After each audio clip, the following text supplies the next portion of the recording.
Today, we have a big prediction about what the next 3D Mario game is. Oh my gosh. And is it Super Mario Galaxy 3?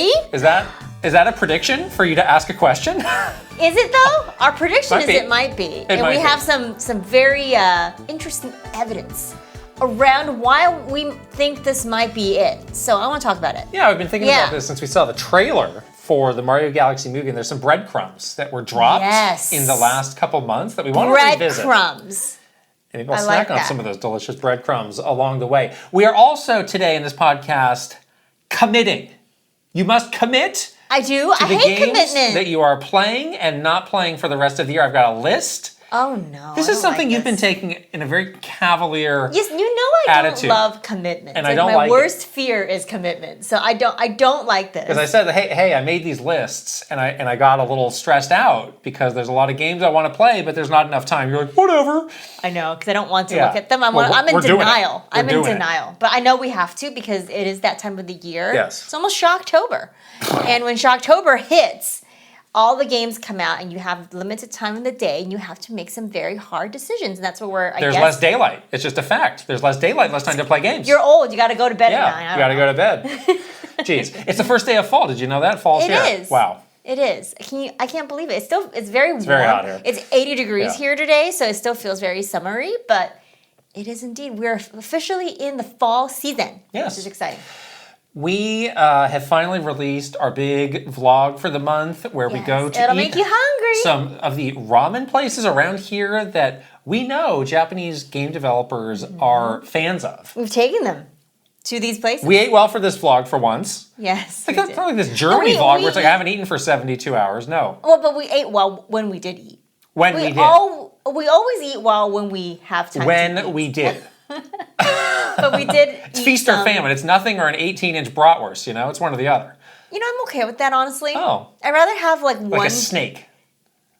Huh? A snake eats like once a month. But it's big. Once a month. Yes. I thought you meant because a snake is long like a bratwurst. I was like, where are you going with this? I don't get it. Yeah, I'd rather have like one good meal a day versus like 6 bad meals. Sure.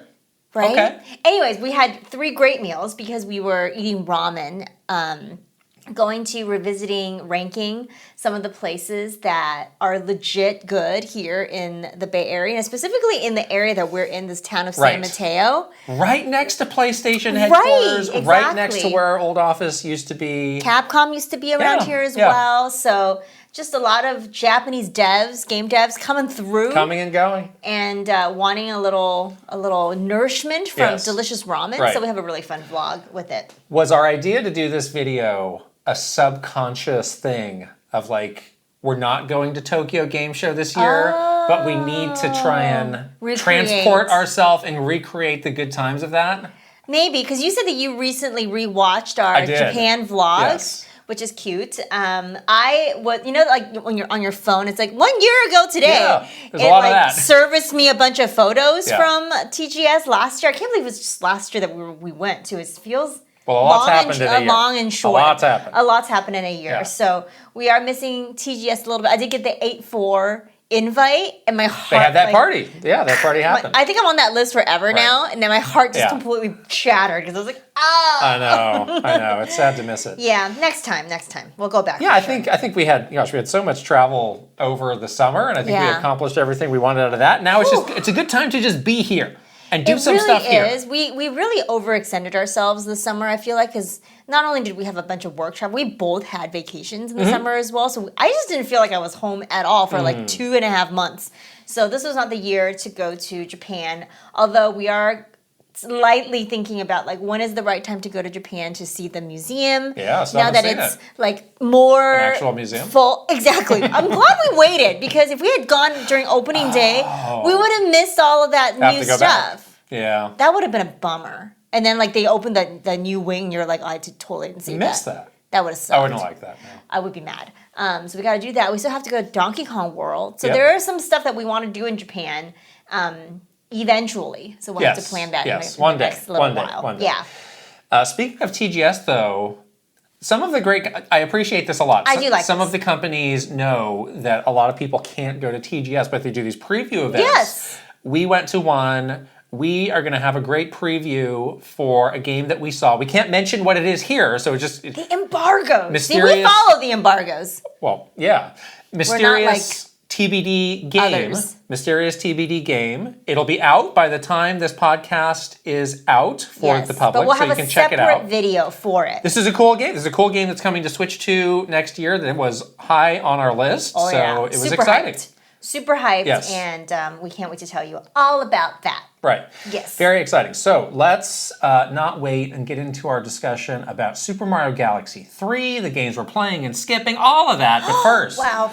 we have a new sponsor. Welcome to this new Welcome. sponsor to shout out. This episode is sponsored by Function Health. Health is on my mind recently because You have had a bout of bad luck with your health. Yes. Late last week, I sprained my ankle, and then after that, I had a knife accident in the kitchen, and I cut my finger. Ouch. Ouch. I have stitches. Ouch. Ouch. But there's a whole other level of health that is important, that is just like getting insights into what is going on inside your body. Exactly. And what you can do about it. And with Function Health, you get access to over 100 plus biomarkers through these tests that cover things like hormones, toxins, heart health, inflammation, stress. You can even do MRIs and CT scans for an additional fee. Yeah. And the thing that's great is not only do they give you these results, it's very actionable as well. So it's like, okay, here's what it means, and here's what you might want to do as a next step based on this information. Yeah, I feel like a lot of times people talk about anti-aging. It's very like surface levels. Like, I don't want to get wrinkles, or like, I want to look young. But like, it's actually what's happening inside your body that just makes the biggest difference as you're aging. And I think about this a lot. Like, I want to make sure that I'm looking after my health and just understanding like the changes that are going on inside your body as you're aging. So this is such a great way to have these kinds of results that are just very like, not only actionable, but just something that you can keep track of and see, and just start to think about more. So I think this is awesome. I think it's so great that there is a service like this out there for you to just find out the nitty gritties of your body. Of your body, yes. Yeah, I mean, this is as important as this stuff gets. We're talking about your cardiovascular system, understanding your heart health, your musculoskeletal system, things like bone mineral density and muscle mass that can change as you especially age. for women. Right, and then PSA. also hormones, which can fluctuate as you age for both men and women in different ways. So this is all really important stuff to just monitor and understand what's going on inside your body. Exactly. Yes. So learn more and join using our link. Function is a near 360 view to see what's happening in your body, and our first 1,000 listeners get a $100 credit towards their membership. Wow. Visit functionhealth.com/Kit and Krysta or use gift code Kit and Krysta 100 at sign up to your own health. Wow. We will put the link right over here, as well as a QR code for you to scan. And also, we'll put it in the description below. Nice. All right. All right, Mario Galaxy 3. So... breadcrumbs, though. There were a lot of people saying this, going into that last Direct. I think just kind of on a whim of like, oh, the next 3D Mario game, maybe it's Galaxy 3. But now that we're actually past that, there was no Mario Galaxy game announced. Well, there were. They're talking about the remakes, but in terms of a new game... Yeah. I've been thinking, we've been thinking a lot about what the likelihood of that could be. Right. And it's kind of easy to talk yourself into it possibly happening. It's true. It's one of those things where you can't help but compare this console generation to the previous one, Switch 1 in 2017, where we got the great two whammies of a Legend of Zelda game and also a 3D Mario game in the same year. And we haven't seen a 3D Mario game, a new 3D Mario game, since 2017. So you can't help but think, like, what is that team over there at EP Tokyo, what are they getting up to over there? And there was a lot of questions that came up around this as well because of Donkey Kong Bonanza. Like, I feel like these two conversations and those games now, Donkey Kong, 3D Donkey Kong, and 3D Mario are very linked. Their destinies are linked. Yeah. So it's one of those things where, like, you kind of have to peel back the layers a little bit to see what it is that team might be planning. But bigger picture is, like, there is a bigger business kind of overview now that Nintendo has, being this big entertainment company wanting to tie things game-wise to the entertainment side. So what is actually going on from like a business standpoint? And is that those decisions, getting into the timing, the content for the next 3D Mario game? Yeah, it would be an interesting indicator of just how those two parts of the company are working, the side that makes games and then the side that's making movies. And I'd say up until earlier this year, our understanding was like they were pretty separate. And that was definitely our understanding when we were there. Like we knew that this movie was coming, but it's like, all right, well, Mr. Miyamoto's working on that, and then they're working on games, and don't worry about one influencing the other too much. Yeah. But lately, that's not exactly the case based on some information we got. Yeah, well, I feel like it was like kind of two things that we were living while we were at the company that were like just now seeing come into reality. One is Mr. Iwata's original vision for Nintendo as an entertainment company. Like that was like drilled into us like 10 plus, at this point like 15 plus years ago of him saying that. And it wasn't clear though at the time, like exactly what do you mean like in reality? What is it? How does that play out in real life? Like that's a cool concept of Nintendo as an entertainment company. I understand what you're saying about how we need to expand beyond games, but what exactly do you mean by that? Then, obviously, over the last, 5 years or so, we've seen the reality of what that means. And what that means is the movies, the theme parks, the merchandise, like the other non-gaming things. And before at the company, like, it was pretty clear, like you were saying, there was like these like 3 business pillars. Like they would literally give us notebooks with the 3 business pillars printed in the notebook of that year. And you would literally stare at this thing for like a whole year. The business pillars, what are they? And it was always like, expand the IP through entertainment offerings, like continue to make world-class games, bring drive breakthrough growth, blah. And like, surprise and delight our fans and put smiles on faces, blah, blah, blah. So yes, it's like a little corporate jargony, but it was like 3 separate things. But now it definitely seems like it's kind of converging. And it's like one of those things where you're like, well, duh, we could have called this. Like, obviously, one is going to start to seep into the other. Like, it's never going to be like, let me just ivory tower these things into its own little silos. Well, I don't know. I mean, if there was ever a company to do that, like Nintendo would be one of those, because it's like, gosh, nothing must interfere with this sacred act of creating games that we have. And, yes, we can do a great movie and we can take inspiration from that, but I think the idea of a game being influenced by a movie project is kind of an interesting thing. And there have been some, up until this point, some pretty recent, like laughable examples of the two sides not talking. So we had this new Donkey Kong design that was not reflected in the new Donkey Kong theme park. And it's like, yep. and that was around the time that all of this was getting rolled out. It's like, you got old Donkey Kong in this theme park. Didn't anybody think to tell them about this? It's still Universal. It's the same company. What happened there? But speaking of Donkey Kong, it was around as we were learning more about Donkey Kong Bonanza that we started to see some signals of all of the sides working better together. That's right. So we learned that the dev team for Donkey Kong Bonanza created that new Donkey Kong design that was used in the movie first. Again, why was that not in the theme park? I don't have a clue. It might have been a timing issue, bit of a miss, honestly, but fine, because it's one of those things where like it takes so long to make a physical thing like that. It's like, the ship has sailed. Sorry. Maybe. And then, perhaps even more interestingly, we learned that the Donkey Kong Bonanza dev team, their reasoning for making a Donkey Kong game in the first place was that they got a request from Mr. Koizumi. Right. Directly. And I'll just kind of read the thing from the Ask the Developer. This is from Mr. Motokura. Development began when Koizumi-san approached our team and said, with an eye to expanding the Donkey Kong franchise further, I'd like the team that's been working on 3D Mario games to create a 3D Donkey Kong game.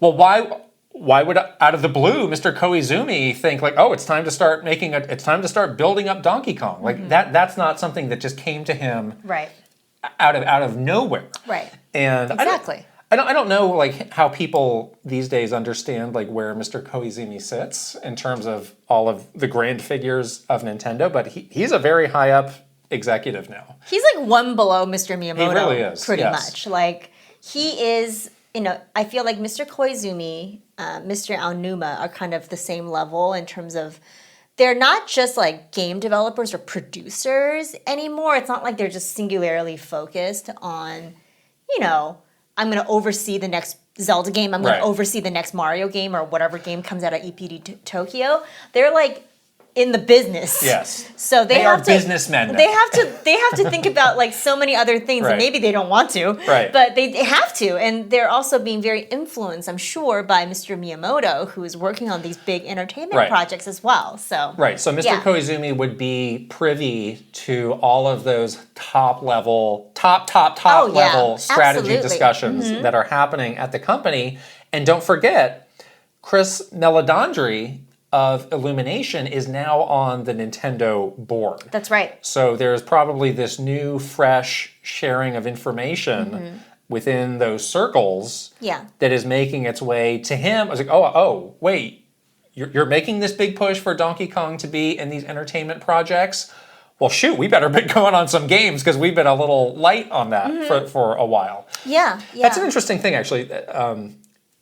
Up until pretty recently, Nintendo did not really have external board members. That's true. Which is very counter to the whole point. The whole point of board is a board of directors, outside perspectives. Exactly. But they added Chris Meledandri. They also added somebody that's like in like the fashion area. They've had some interesting. It was like Tiffany & Co. I believe jewelry. Oh. And it was like to do the merch side. Sure. They specifically added these people to do these expansion projects, which I think is really interesting as well. And we talk about this sometimes. I'm not saying like, oh yes, now Nintendo's letting all these external forces like, influence them and taking away the purity of the Nintendo game, but there is more external people kind of having a say than ever before. Like we talk about things like Nintendo typically doesn't celebrate things like a Mario anniversary or like Mario Day, but now they have all these partners, including people that are on the board that have another stake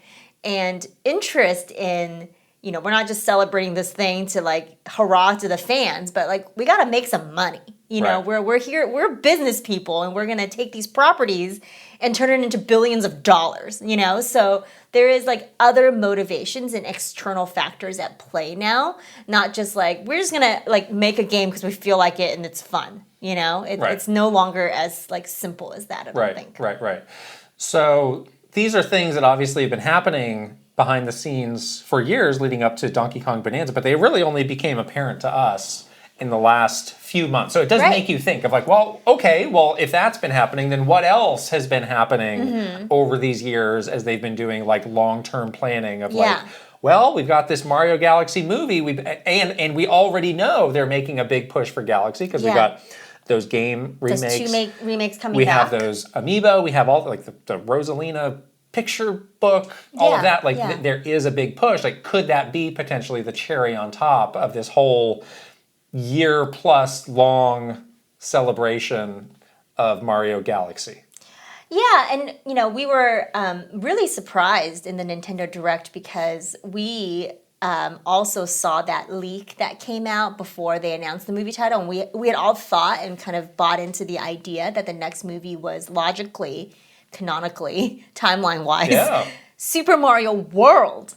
And that all kind of like, the way that just the Mario timeline in terms of game releases, that kind of made sense to us. Like, oh yeah, that's kind of the next game, the next big game that came out with Yoshi as kind of like the next thing that they would add, next character that they would add to this movie. That all made sense. And we were all really surprised when it turned out that the next Mario movie was Mario Galaxy. And I can't help but think like, is there another reason behind that? Is it because they are already considering the next 3D Mario game to be a Galaxy game? Is that why? Or if so, like which came first? Chicken or the egg? That's the big question for us in terms of understanding the business the influence and the relationships of all of these things. Yeah, or it could have come at the same time. Like they could have been in a room together. And it could have been a discussion. It's like, we really want to, like, let's brainstorm, let's spitball on the next Mario movie. And Koizumi-san's in the room, and they're like, we've been thinking about the direction we should be taking for the next Mario game. It would be great if these two things can work hand in hand so we can make more money, obviously. So what do we think about X? What do we think about Y? And then it's like they spitball and I love X.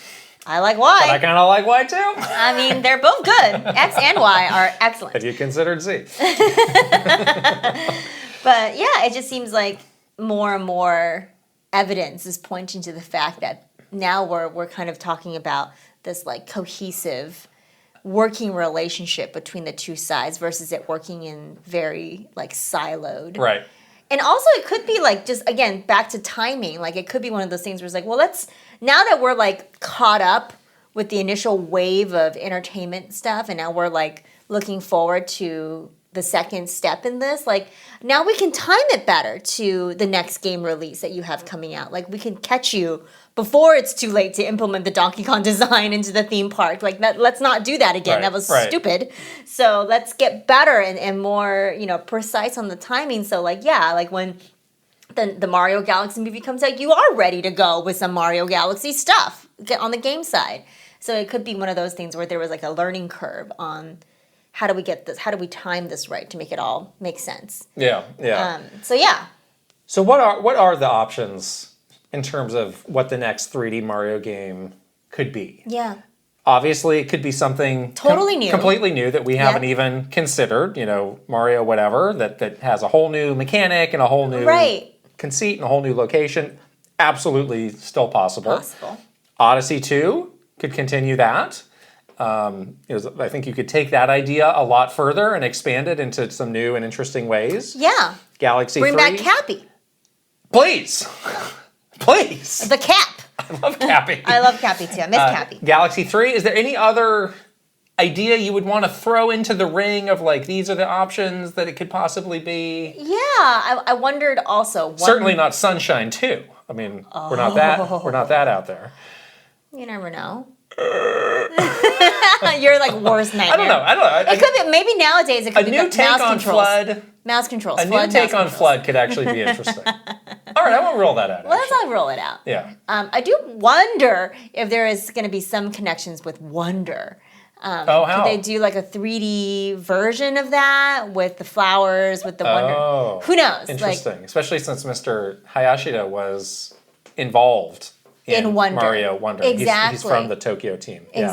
Exactly. And they seem to continue to want to support Wonder. Although I do like I kind of like what they have going right now with the 2D Mario and the 3D Mario games, kind of separate but equal. Right. Kind of like they're going at the same, filling in gaps with when one is not coming out, the other's coming out, and they have their own ideas. I kind of like that, but I wonder if there's again discussion between the two teams. So. Of all these various ideas, and again, there's probably things that we haven't even thought of. Yeah. Based on what you know now, what do you think is the most likely option? I do think it's Galaxy 3. I'm now convinced myself that it's Galaxy 3. This is the closest that we can get to Mario the movie, the game.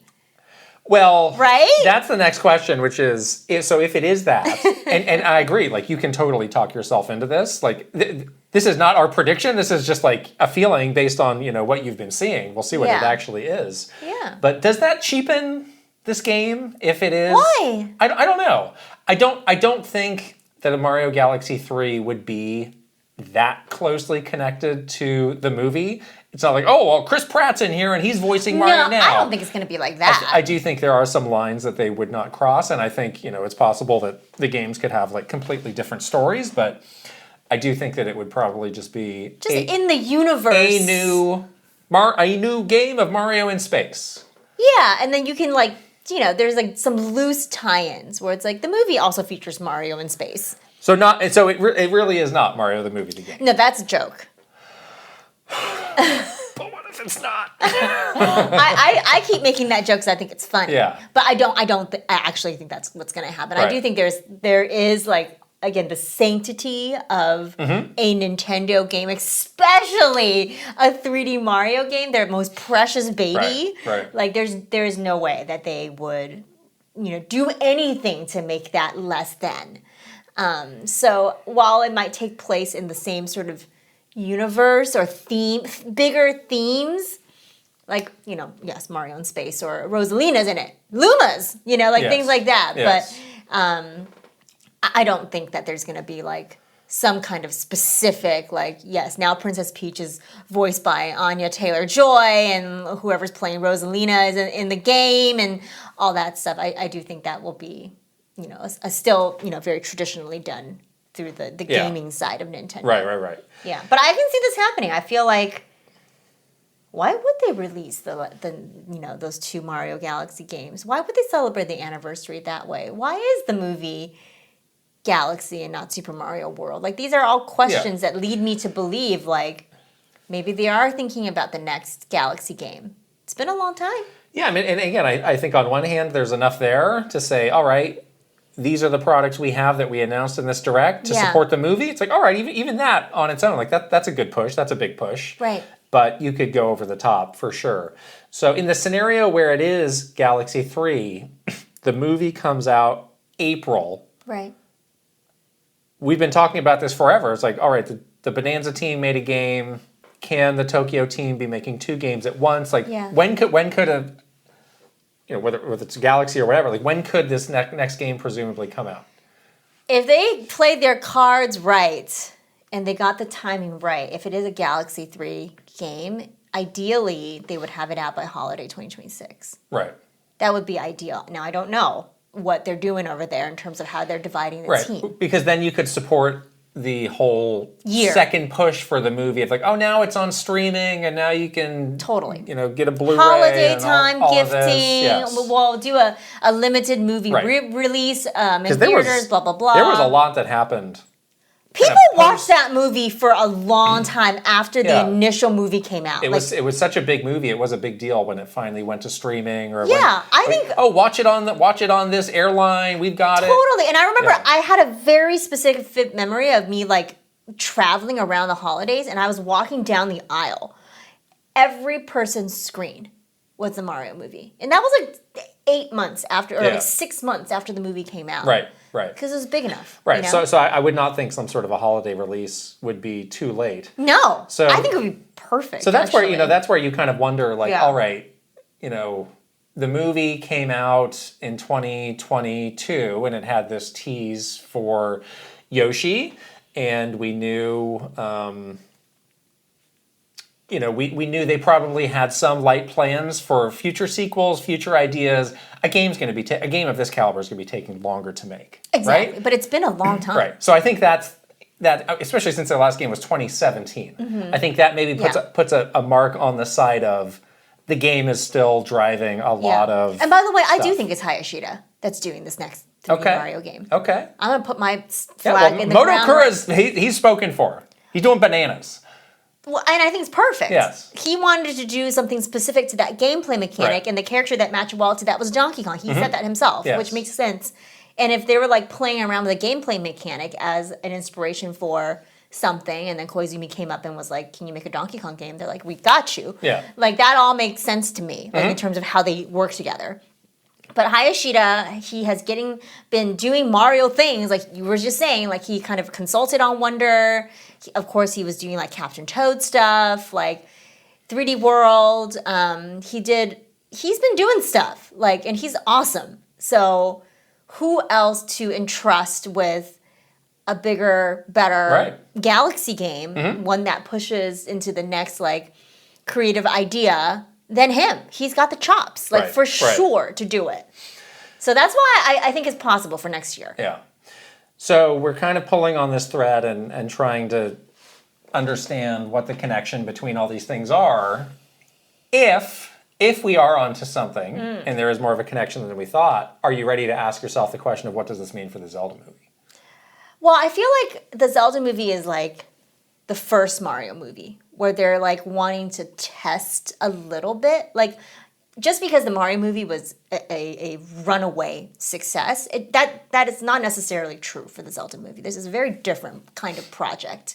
So I feel like from the Zelda movie perspective, like they're probably just in that phase where they're like, let's just see if we can make this also a thing. Yeah. Like, let's do what we feel is the best representation of this game property in a movie and see if it sticks, see if people like it. And if so, then we'll have some more talk about how to integrate, because I think that was a good path. Yeah. If all that we've outlined is actually true, right. this is a very good path, because they've they've shown the success of this franchise in entertainment. Obviously, like, this totally works. I mean, billions of dollars. Right. And so now it's like, well, now we can like integrate it more into other things. Like, there's like trust there now, like trust of like, this is gonna work. We don't know that for the Zelda movie yet, so I think it might be a little too early to talk about that. But yeah, I feel like, I mean, I'm very hopeful that the Zelda movie is going to be awesome, and hopefully that becomes another like really successful thing for Nintendo. And then maybe in 5 years we'll be having this discussion about the next 3D Zelda game and the next Zelda movie and how they can maybe tie together. And that would be another way that they're like, you know, their entertainment stuff is just kind of a holistic thing now, which is interesting for a direction for the company. Many things to consider. Wow. Oh my goodness. Let's continue on. It's time for you to commit. I know. I've been trying to stall. We're going to do this. So I have gone through and written out all of the major, this is not every game, but these are, I think, the major games that we've talked about that could potentially be on our radar. There's probably some that we missed. We apologize. Starting from this week, literally days from now. Oh no, this week. All the way through December. And I want to get kind of from each of us a read of, yes, I'm definitely playing this, prioritizing this, or no, I'm not, or I would like to find a way. I don't know. So let's go through the list. Let's start with some games coming out on September 25th. Wow, that's soon. Start with Hades 2. Spoiler alert. We've been playing that. We're gonna talk about that in the games we're playing. Yes. So that one is an obvious yes. But that's a game that you're gonna stick with. Oh yeah. Big time. Yeah. I will talk about it in the games we're playing, but I am deep into Hades 2. Okay. All right. Next, Silent Hill F. This game has been getting great reviews. Hard no. Really great reviews. I don't care. What a great revival for Silent Hill. I'm so proud of Silent Hill, honestly. Like, they've had some shaky moments, and now they seem to be so back. And I'm happy for the people that love the series, because they must be enjoying this revival so much. And yeah, this game is getting amazing reviews. I barely could watch the trailer for it. I was so scared. So absolutely not. Not happening. No thanks. Yeah, I still need to pick up Silent Hill 2, that remake, and I would like to check that out. I'm feeling like at some point this year You're not going to be scared? That's going to go on a steep sale. I mean, I'll check it out. I'll definitely be scared, but I'll check it out. This one, Silent Hill F, looks extremely scary. Oh, they're all scary. This one has like the Japanese, like that kind of ghost story. That's like the scariest thing. That's like the scariest thing ever. Okay. It couldn't be. It's like The Ring. Remember The Ring? How we all got scared by. I do remember. It's like that kind of scary. I don't like it. Okay. That's too scary. Also this week, Sonic Racing Crossworld. This game has really just been building and building in momentum. I really liked the demo that we played. That was really, really fun. This is one of those games where you can play on the side of another game. It's a side dish game. Yes. It's like a side of mashed potatoes. I'm going to get it, and I think the thing that is great about it is like they're going to be adding more characters to it. So Mega Man. We're going to talk about Mega Man coming? We're going to talk about that. I don't feel like the need to like, all right, well, now's my chance to play it, because also like there's a Switch 2 version that's coming later in the year. Exactly. So it's like, it'll be nice to have and dabble with it now, but I feel like that game's time for us is going to be a little bit down the road. And also, it's again, you can play for like 15 minutes a day. Totally. It's kind of like how we play Mario Kart. Yeah. You don't need to play, your entire gaming session doesn't need to be Sonic Crossworld. Right. You know? All right, the very next day, September 26th, here are some more games. Hotel Barcelona. So this is, maybe some people don't know this game. This is an indie game from Swery of Deadly Premonition fame. Yes. We played this at an Xbox event, thought it was very cool. It's kind of a 2D roguelike zombie-ish game. This is going to be on Game Pass, so I feel like check it out. I will check it out, but I don't see myself like committing massive gobs of time to it right now. Yeah, I like the aesthetic a lot. It's really, like a really cool looking game. Yeah. But I don't know if I'm good enough to play this game. Okay. You played it at the Xbox event, and you were doing pretty well, but it looked pretty hard. It looked very challenging. Yeah. So yeah. Also this day, Pac-Man World 2 Repack. Maybe not. Maybe not. Maybe not? All right. Maybe not. I think I'd like to check it out. There's been a big like push of people saying like, oh my gosh, this is one of my favorite 3D platformers. And I'm like, really? Maybe I missed that one. I remember I worked on Pac-Man World 3. Whoa, that's a long time ago. And I was like, all right, that game's fine. Maybe Pac-Man World 2 is really the hot stuff. I don't know. Maybe. At least take a look. For you, for sure. You have a history with this maybe it's worth taking a look. with Namco, so you should check it out. Yes. Okay, here's where things get hard. September 30th, Final Fantasy Tactics: The Evilest Chronicles. So this is what are you gonna do? I'm really looking forward to this If you're deep into Hades 2, I know. What are you gonna do? So I was thinking about this deeply because I have to play this game. I've been looking forward to it, and I played it at Gamescom. And I really liked it. Yeah, I liked it a lot. Right. But I think what I'm gonna do is I'm going to hold this game until either Thanksgiving break or Christmas break. Because this is what you need. Like, you need time to kind of sink into a strategy game, like a deeper strategy game like this. And you need, like, relaxing, quiet time, you know, to play this game. Yeah. It's not like a dabble game, you know? So I want to save it for when I have time to devote to it. Like, I don't want to just, like, check this game out and then put it away. Like, I want to play this game. Yeah. So I think that's what I'm going to do. Like, I always look for, usually we play Assassin's Creed over Thanksgiving, but we probably don't have that this year. You could finish Assassin's Creed I could finish over Thanksgiving Assassin's if you like. I'm like more than halfway through. Why don't you consider that? Come to Switch 2, why not? But I could finish Assassin's Creed. But I think that's what I'm going to do with Final Fantasy Tactics is just save it for when I have, like, a break and a chunk of time where I can, like, really dedicate to this game. So yeah, it's rough that they're sandwiched in between some of these other games. Yes. And I also really want this game, but I can't see myself giving it the big time investment that it needs and deserves. Exactly. On September 30th. Right. So I'm like you, where I'll sock it away. Yes. You have a trip coming up too. Maybe an airplane. You always run the risk though of like, it flew by me. Yeah. Life went on and I forgot about this game. That can always happen. Ride. Sure. That would be a good game for a long plane ride. And that and all the other games I'll have, yes. So we mentioned that game being sandwiched because a few days after that, on October 2nd, is Ghost of Yotei and the Super Mario Galaxy 1 and 2 re-releases. For some reason, I thought Ghost of Yotei was later. That's what I in thought October. Too. So I was kind of caught off guard, actually. It's like, wait. I know. I was like, wait, what? It's the second day of October? Oh, no. Yeah. I've been looking forward to this game, honestly. Okay, here's what I have to say about Ghost of Yotei. I really have been looking, like, I've been watching the trailers and I've been looking forward to it. But I do feel like there was like, maybe it was just Assassin's Creed Shadows, which we played earlier this year. I played about 45 hours of that game. So I was pretty far into Assassin's Creed Shadows. And the premise of Assassin's Creed Shadows and Ghost of Yotei are so similar. Basically the same. The same. And so now I'm like, but I got my fix for a Japanese aesthetic game. So maybe I just wait a little bit. Skip it? No, I'm not skipping it. I gotta wait. Wait until when? You've just committed to playing a game over Thanksgiving. Christmas. By the end of this list, you're going to have every holiday under the sun. Yeah, I don't think I can play it on October 2nd is a thing. I don't think I can.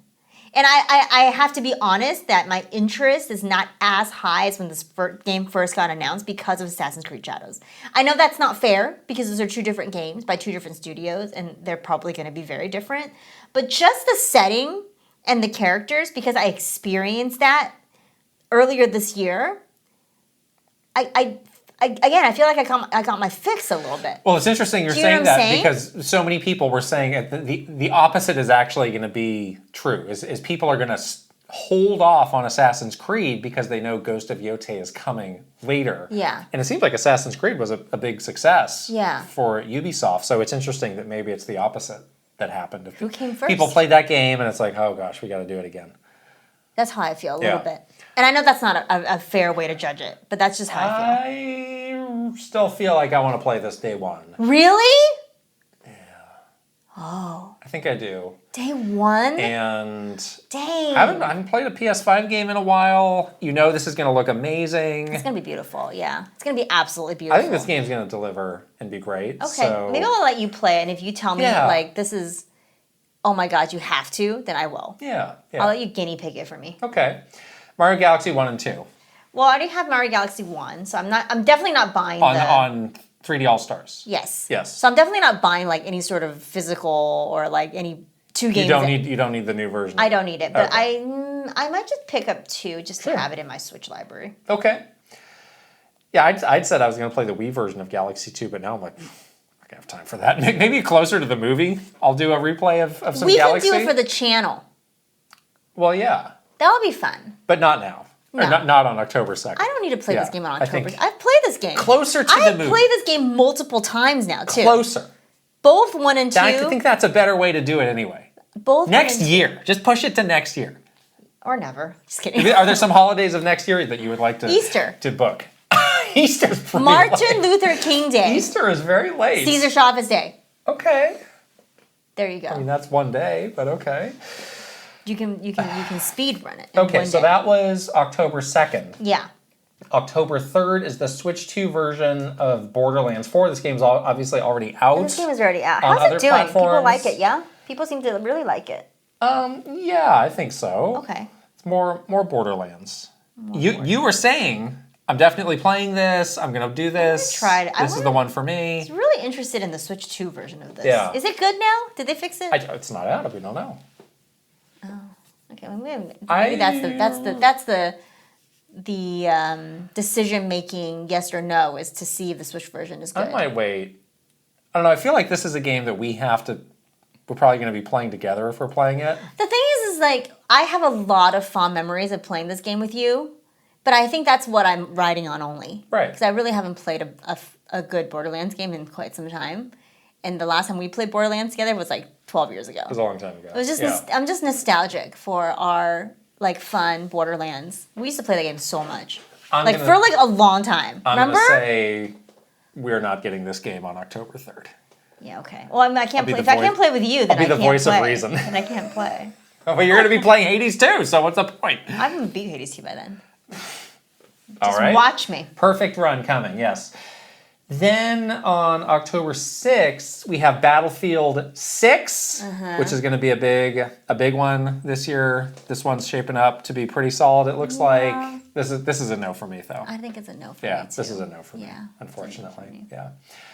How about, can I tempt you on October 9th with Yooka Replay League? It did look good when you played at Gamescom. I want to play this. I want to play this, yeah. I liked it. Yeah. What I saw. I don't know if I'm dropping everything to 100% this game, but I do want to play through some of it. Yeah, I do think it's worth it to play through some of it as well. Yeah. October 10th, Little Nightmares 3. This is a series people love. I actually picked up the first 2 games on a sale. eShop sale. Yeah. And I have not played them. Is there a demo out today? People really like this. Of this? I think so. Little Nightmares 3? I don't know.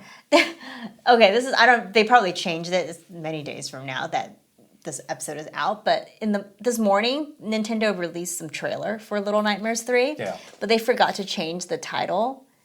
The trailer had the file name. Oh. It was like Little Nightmares Demo 917. Oh no. It was like whatever the video file name is. They forgot to change the title of the video. That was what they put on YouTube? Yes. Oh. I got a notey. Sloppy. It's a little sloppy. That's sloppy. But that's why I was thinking like, is there a demo? Because that's what the file was titled. Yeah. So maybe there is. I don't know. Okay. I'm a no on this though.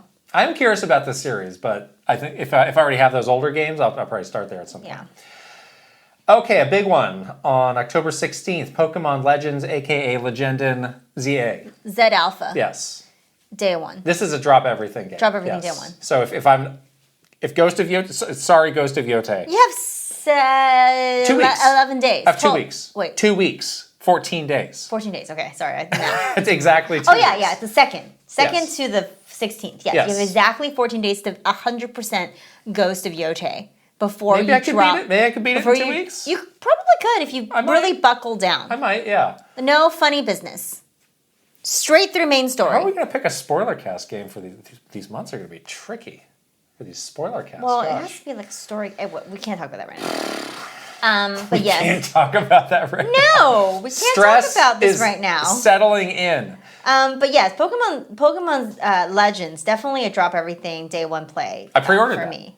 Pre-ordered. You physical pre-ordered at GameStop. GameStop. I bought in on their amiibo sale that they were having over the weekend. I got the Street Fighter amiibo cards, which are utterly useless, but I'm glad I got them.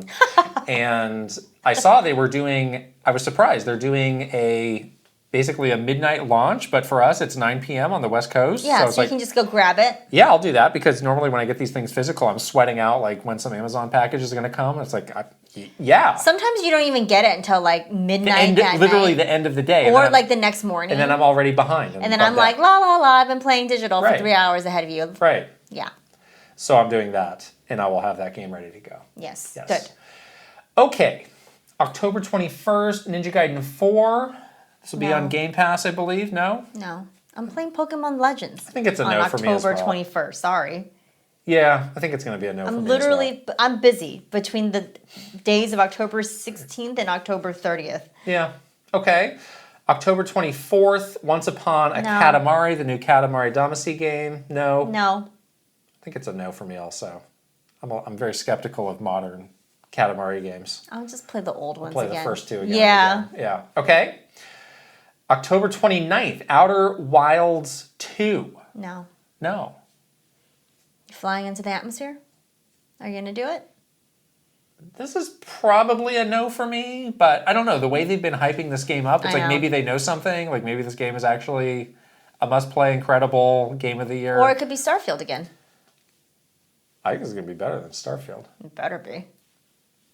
So I'm gonna say no with a little asterisk, which I will leave the door open. You could be done with Pokemon CA by the 29th. Get going. Again, no funny business. My team of powered up Machamps cornering this Hawlucha and just exacting vengeance.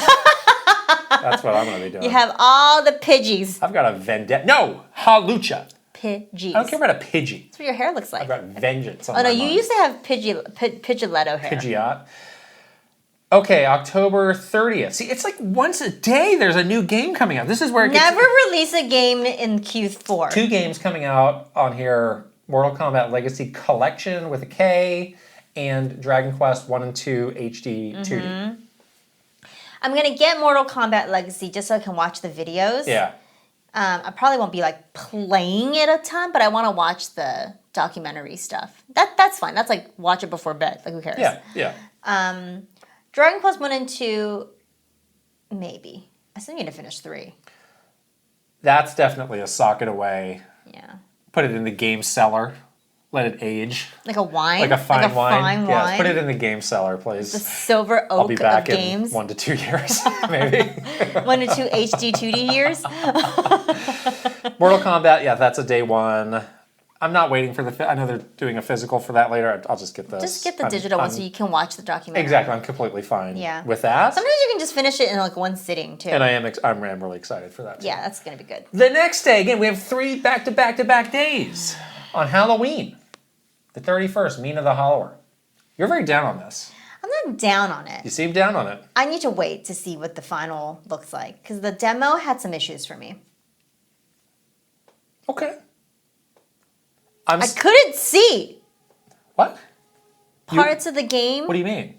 Like I literally couldn't tell the game. What are you talking graphics. About? Yes. Confused me. Oh. I couldn't see. It's not that the screen was dark or something. What? No. It's like, is this something that I could? It didn't make sense to you. It did not make sense to me. Okay. It didn't make sense to you either. You had the same problem as I did. I'm going to check this out. You can do it. Tell me if it's good. I'm going to be day 1 on that. Yeah. All right. Okay. Into November. That's all for Shocktober. Wow, that was. Oh my that's gosh. Crazy. October has less games, but it's got some big ones. November 6th, Hyrule Warriors Age of Imprisonment. Day 1. Really? Day 1. I love these games. I loved Age of Calamity. I need to play this game. Of all the first-party games, this is the one that I might sit out. Okay. Because fair. Totally fair. I am a Warriors game connoisseur. Are you? Yes. Oh. And the last Age of Calamity didn't do it for me. I didn't like the way it played. I didn't care about the way it played. I was there for the story and the baby guardian. I cared. I know you cared. And I played a great one of these earlier this year with the new Dynasty Warriors. True, you did. I'm not here for the gameplay at all. I'm here for the story only. Just jamming that button. Yeah, I put it on easy mode, you know? Really? Yes, and I'm like barely looking at it. I'm like, okay, next, and then I'm here for the cutscenes. Honestly, I should just watch the cutscenes on YouTube. Yeah, of all the first-party games, this is the one that I think I'm most likely to skip. Okay. I'm going to play it. Okay. I really liked Age of Calamity. I didn't care that it didn't run well. I was just like This looks like it runs fine. This looks like it runs fine. Yeah. I was just like really sucked into the story, and I was like, this is better than like an actual Zelda game in terms of story. Like this legit, a more thought out story. And that it actually had one? And that it actually had like a one that made sense. Okay. I was like, wow, this is pretty good, you know? Okay. So if you're here for Zelda's story and you like lore in Zelda, I would recommend playing these games versus the Zelda game. Yeah. Okay. We have on November 11th, Yakuza Kiwami 1 and 2. This is the Switch 2 versions only. So Yakuza Kiwami already came out on the original Switch. Yes. I did not get that version. Seems unlikely that we would drop everything to play that. No, I don't think I would drop it. Yeah, I could see myself picking these up at some point.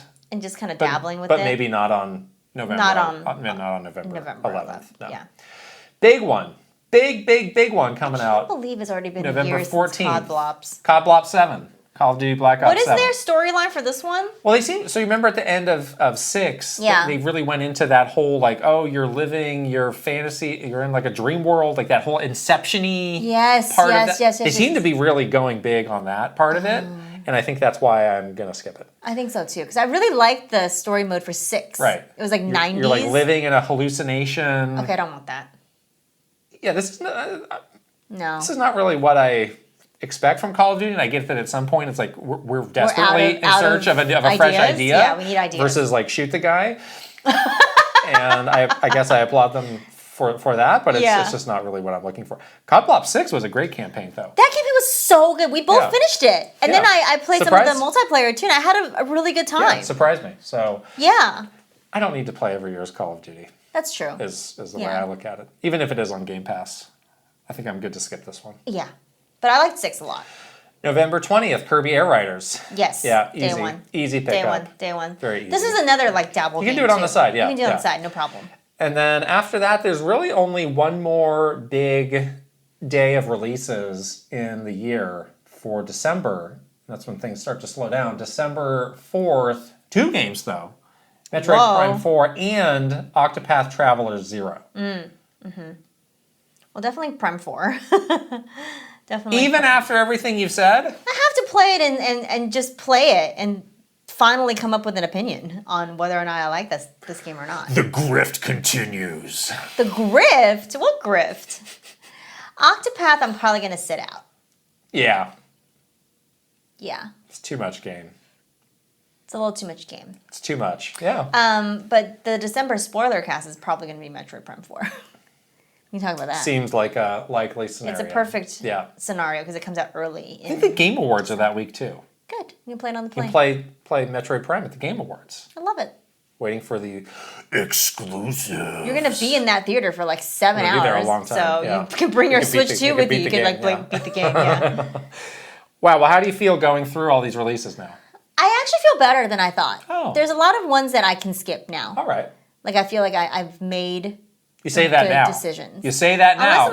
What if I tell you, oh my God, Ghost of Yote is going to blow your mind? I can still play it. Really? Yeah. Okay. I can still play it. It's really like a handful of games that I'm going to prioritize and play all the way through. There are some games that are in the category of like, yeah, I'll check it out, but I'm not going to beat myself up if I don't like beat it or something. Yeah. So that is the good thing about it. Games are so expensive these days too. We can't be buying and playing all of these. Like literally we'll be in the poorhouse. No. So just from a financial perspective, good to make some. What were you saying about shadow drops? You think there's going to be a shadow drop? I don't think so. I'm just kidding. Like if they're someone. I mean, there's a state of play this week. There could be a shadow drop in that. Right. I don't know. They're talking about that Ceros game, right? Saros? What a weird. How do you pronounce it? It's like a Returnal kind of game. I don't really know much about it. Kind of uninterested too. Okay. Same. Right. We asked our Patreon community about the games they are going to be getting. These are first-party Nintendo games only. Let's see what games got the most votes. So the most people said they were getting Metroid Prime 4, followed by Pokemon Legends ZA, then Mario Galaxy 1 and 2, and then Kirby Air Riders, and then Hyrule Warriors Age of Imprisonment, and a whopping 29 people said I'm not getting any of this junk. Shout out to them. Totally. Are you surprised by anything? I'm not surprised by this. I feel like a lot of people are doing what we're doing with Mario Galaxy. That's just to have it in their library, not like... I'm not doing that. I mean, you're not doing that, but some people are. Are you surprised Kirby Air Riders was so low? Didn't even get 200 votes. People are... If you didn't grow up with Kirby Air Riders, I don't know if the things that you've seen so far are convincing you to get Kirby Air. It's a weird game. It's a little out there. There's another direct coming? Yes. Sassy Sakurai is Sakurai back. Direct. Poppy Brothers? This is it. Poppy Brothers pop-off. Give the Poppy Brothers pop-off and maybe a new Poppy Brothers amiibo. I would drop $50 on a Poppy Brothers amiibo. You would? I would, yes. Swappable riders. I would love that. Swap some riders. Swap some bros. Poppies. Come with 2 poppies. Oh, I'm going to pay $60 for that. Yeah. Poopy. Rodham says, Pokemon and Warriors 100% no question, getting first day. I really want Air Riders, and I have hope that there's more content, but if it's just the 1 city trial map and 8 courses, I can't possibly justify the price. It will depend on what happens in that second direct. Metroid I had no interest in originally, but the latest trailers caught my eye. Probably won't be day 1, but I'll see what people are saying about it, and I might grab it. There were a lot of variations on that comment about Kirby. Yeah. Well, what is the actual content in this game? Yeah, if it's a multiplayer-oriented game that doesn't really fit with the way I play, or I have some lingering questions, I need to see what's in this direct.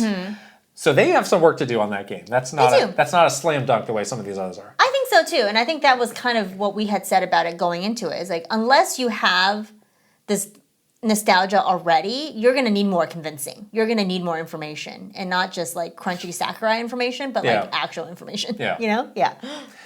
Carly says, the first-party games this year are not really my thing. I probably will get the Galaxy Bundle and Pokemon at some point, but they're not a priority for this year. I'm still finishing up quite a few games like Bonanza, Hogwarts, Zelda, Echoes of Wisdom, and Fire Emblem Three Houses. Nice. If I buy another game this year, it will be a third-party game. I'm very excited for the first-party lineup for next year, though. Ah, very good. Yeah, there's plenty of backlog, too, Yes. so all good if you're finishing up some other games. And then finally, the quiet one says, I didn't wait 8 long years to not play Prime 4.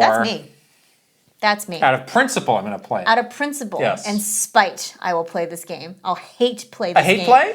Just like what happened with Brothership. It won't. You can't, please don't mention that game. Bad things happen when we mention that game. Why? Don't do it. Okay, fine. Games we're playing. Yes, we're talking about the games we're playing now that are not Mario and Luigi Brothership. Hades 2. Oh, man. You made my day. You made my day on Friday. After you sprained your ankle, Yes. you texted me and you said, guess what? I have stuff for you to play over the weekend. And it was Hades 2. Thank you, Supergiant! I got an email from Greg Kasavin himself. Oh my God, Greg At like Kasavin. 6:30 on a Friday. King among men. You're King like, among men. Here are you your made codes. It's like, my weekend and week, whatever. but it's like, my gosh, like this guy is like the creative director at this like incredible studio, and he's personalized message. emailing game so codes? Sweet. Wow. It was lovely. This is the Supergiant difference. Thank you, Supergiant. Yeah. I'm Wow. such a stan for Supergiant. But anyways, we have Hades 2. We've been playing Hades 2. So I got the early access last year. You did not. I did not. We played a little bit of that together. We did play that together. I honestly didn't play too much of that either, because after that I was like, you know what? I'll just wait. I'm glad I Good got to this. wait.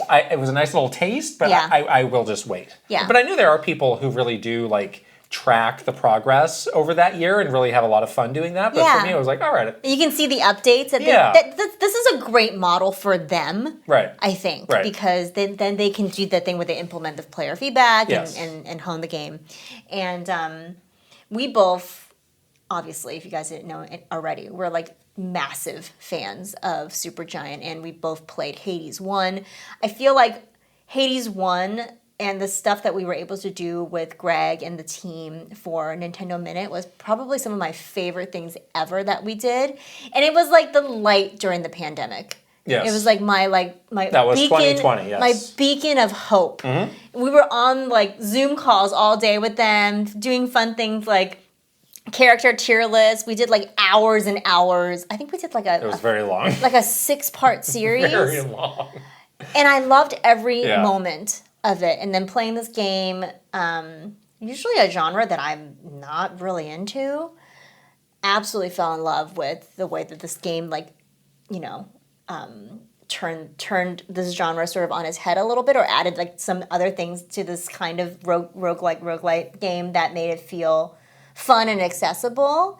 And you and I were talking about Hades 2, and we're like, yeah, like, you know, the formula is generally the same. Like, if you play Hades 1, you kind of know the feeling of what you're getting into for Hades 2. But there are so many new things that they've added. But you kind of have to have played Hades 1 to be able to know and be able to appreciate that's all the new things in Hades 2. I feel like it's a bit of a challenge for them. Yeah. Which is just on the surface, it looks like, well, that's more Hades. And it's a different character and, you know, some different stuff going on. But there is a lot that's new there, but it is kind of under the hood. Yes. And you do need to have a pretty deep strong understanding of the first game to really appreciate what all of that is. Right. So I'm curious to see if this game pops the same way that Hades 1 did. Yeah. I think they have got a bit of a challenge, but obviously this game's amazing. Yeah, so I think I'm a bit, I mean, it's hard to say who's further and Well, who's you not. are, because I haven't been able to play. I'm going to be back soon, though.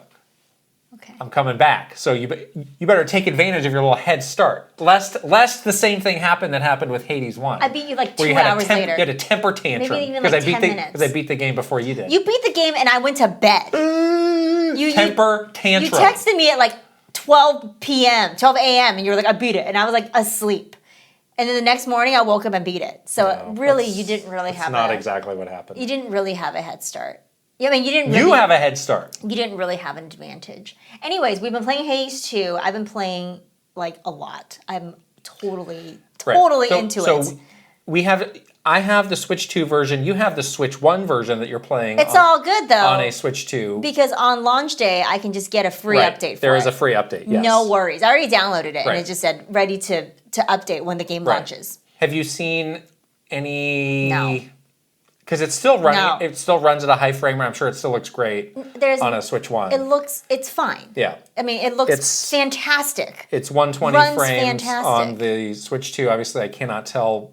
But you're docking it, yes? I can't. I've done both. You've done both. I've done both. I can't say that. I've been playing all handheld. I've not docked this game once. It runs fantastic. Yeah. In handheld mode, looks great.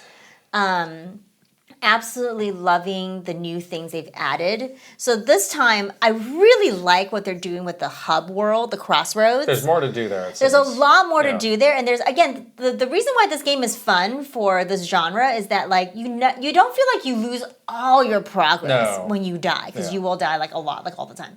And the hub world is even better this time because you can do so much there to like level up.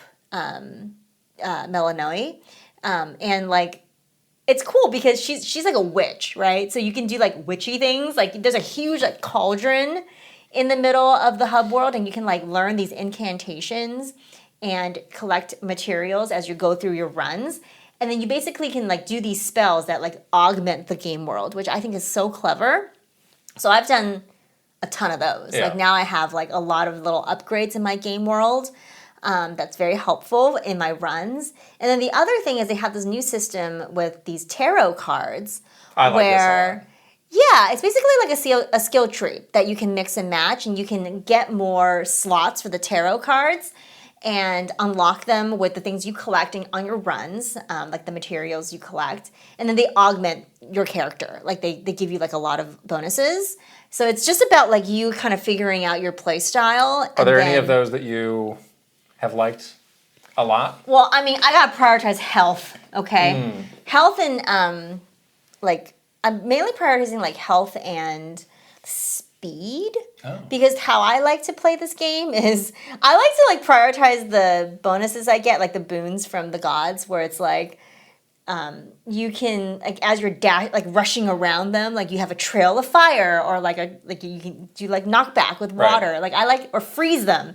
I like those kinds of like mechanics. So my typical way of playing it is like to prioritize those mechanics, and then like I would like run around the room and like basically collect all the enemies into like my fiery pit. Corral them into like basically like you kite them into like your fiery trail of doom or whatever your boon is. And then as they like deteriorate and how they have one like little pip of you health, take 'em then I out. take them out Right. from far away. Right. So that's how I'm not like a very like melee kind of character. So yeah, that's what I've been doing, and I found a lot of success doing that. So can you go through the whole kind of story conceit of this game? Who is Melanoe? What is her relation to these other characters? So in the first game, you play as Zagreus, who is Melanoe's brother, and the whole story of Hades 1 is like this kind of family drama. It's like almost like a soap opera, which is incredible, and it was so well written and so awesome. But in this one, Melanoe is Zagreus' little sister, and the big bad is like this Titan, Kronos.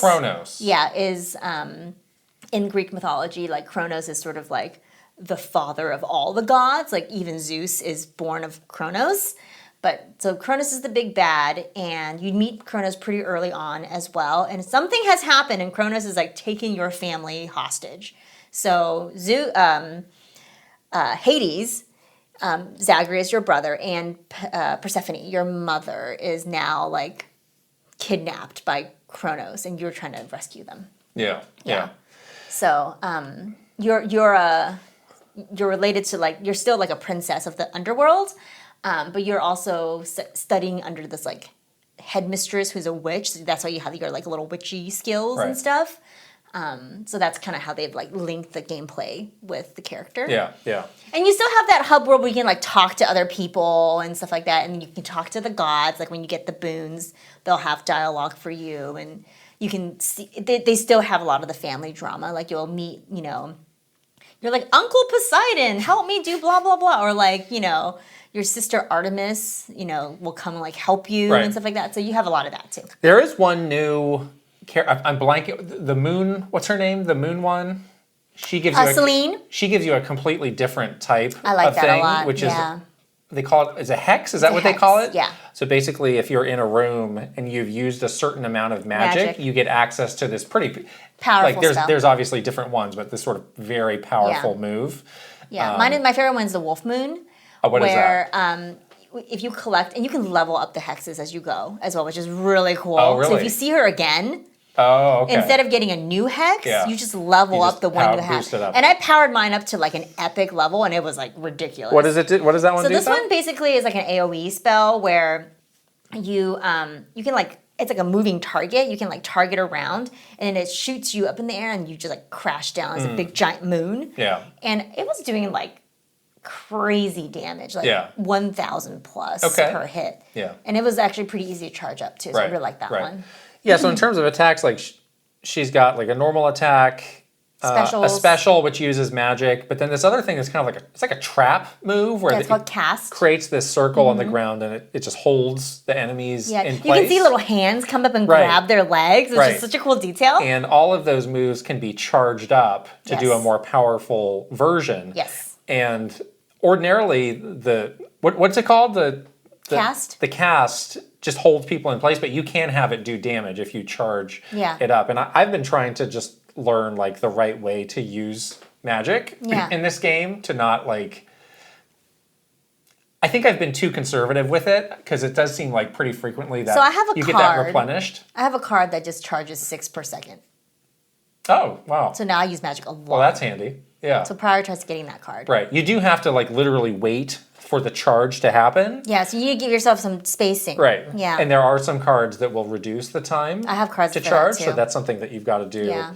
And then the hex. You can get boons too to help you reduce the time. Right. Yeah. Right.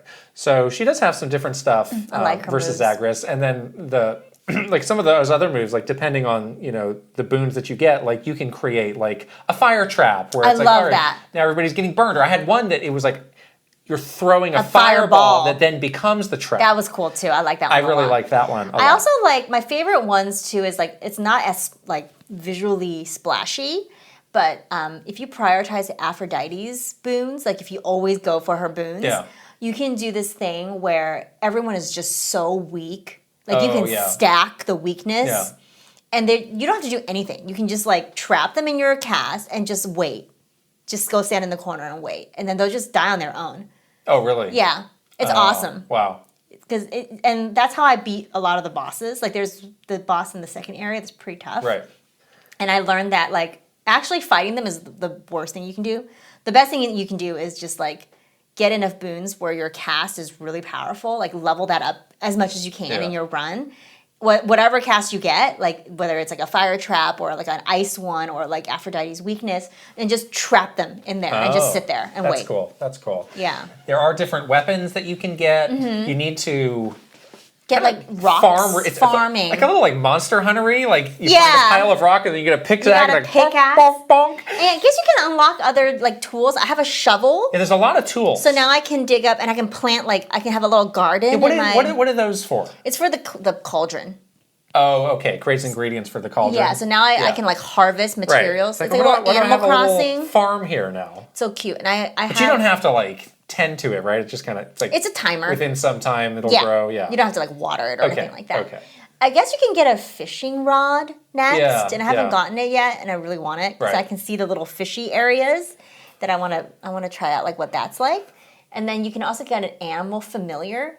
Yeah, I don't have this yet. Tell me about that. So that's an incantation that you'll get, and then you'll like be able to summon these animal familiars. For how long?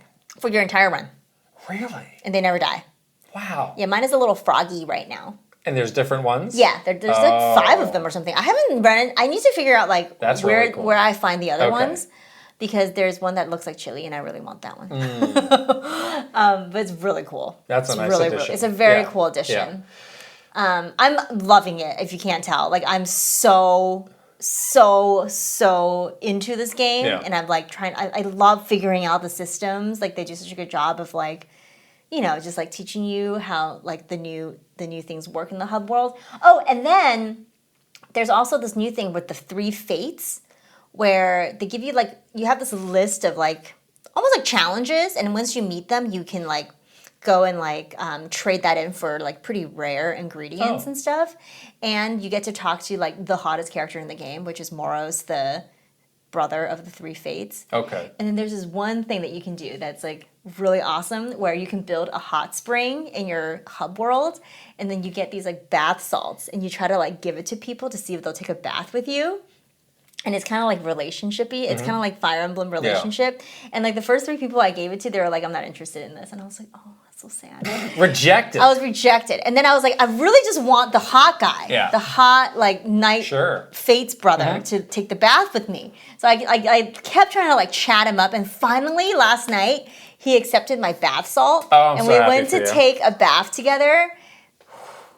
Steamy. That scene, oh my goodness. They did not hold back on the bath scene. I was like, oh my goodness, this is so worth my like attention and time. I was into it. I was really into it. Have been unlocking some weapons. Yes. So you start with kind of, I think they call it a staff. I think they call it a wand, but it's like a staff or a spear almost, where you're doing like thrust attacks. And then the next one you get are dual blades, which obviously you said you liked. Obviously. I kind of like those too, actually. They're really fast. Because you can attack fast. And I like the special range, is like it's like a boomerang kind of thing. Yep, I like that. She has like a sickle and a blade in one hand. Okay. So I think you're throwing the sickle, which is kind of And then the next one after that are these like 2... It's like torches? Torch things where you're kind of shooting I didn't like that one. I'm not sure that one's for me. You're like... Because the projectiles seem to be very slow.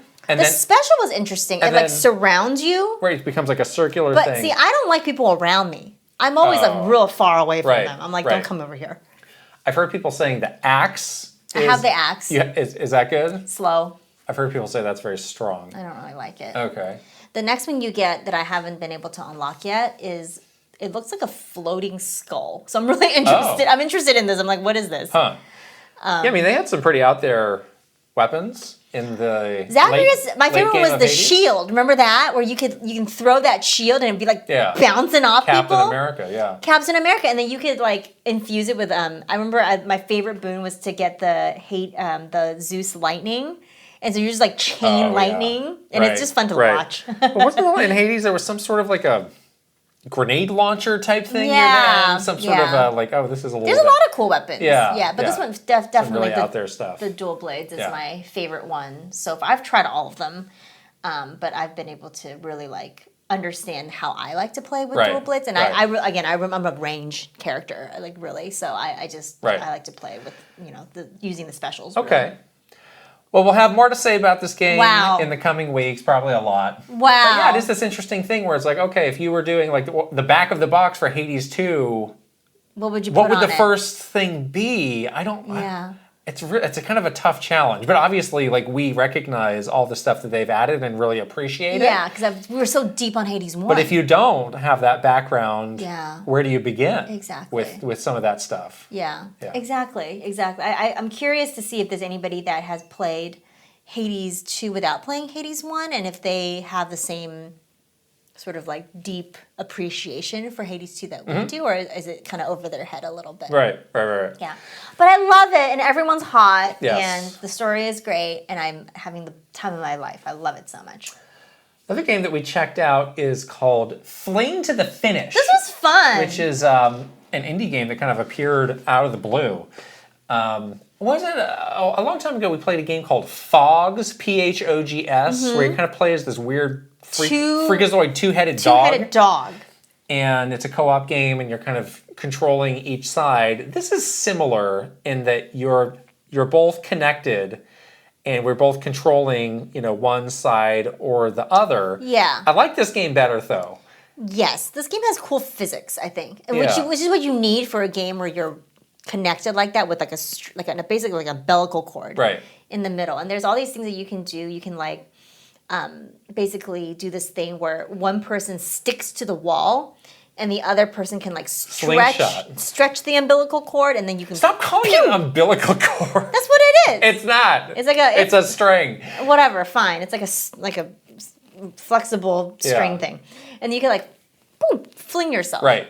And then you can also like stick to Yeah. surfaces. So if it's like, Yeah. all right, you need to plant yourself here. And then I'll because fling. This person's kind of going to go over the edge, and then Yeah. that, or you can like climb. You can take turns like Like climbing a wall. Yes.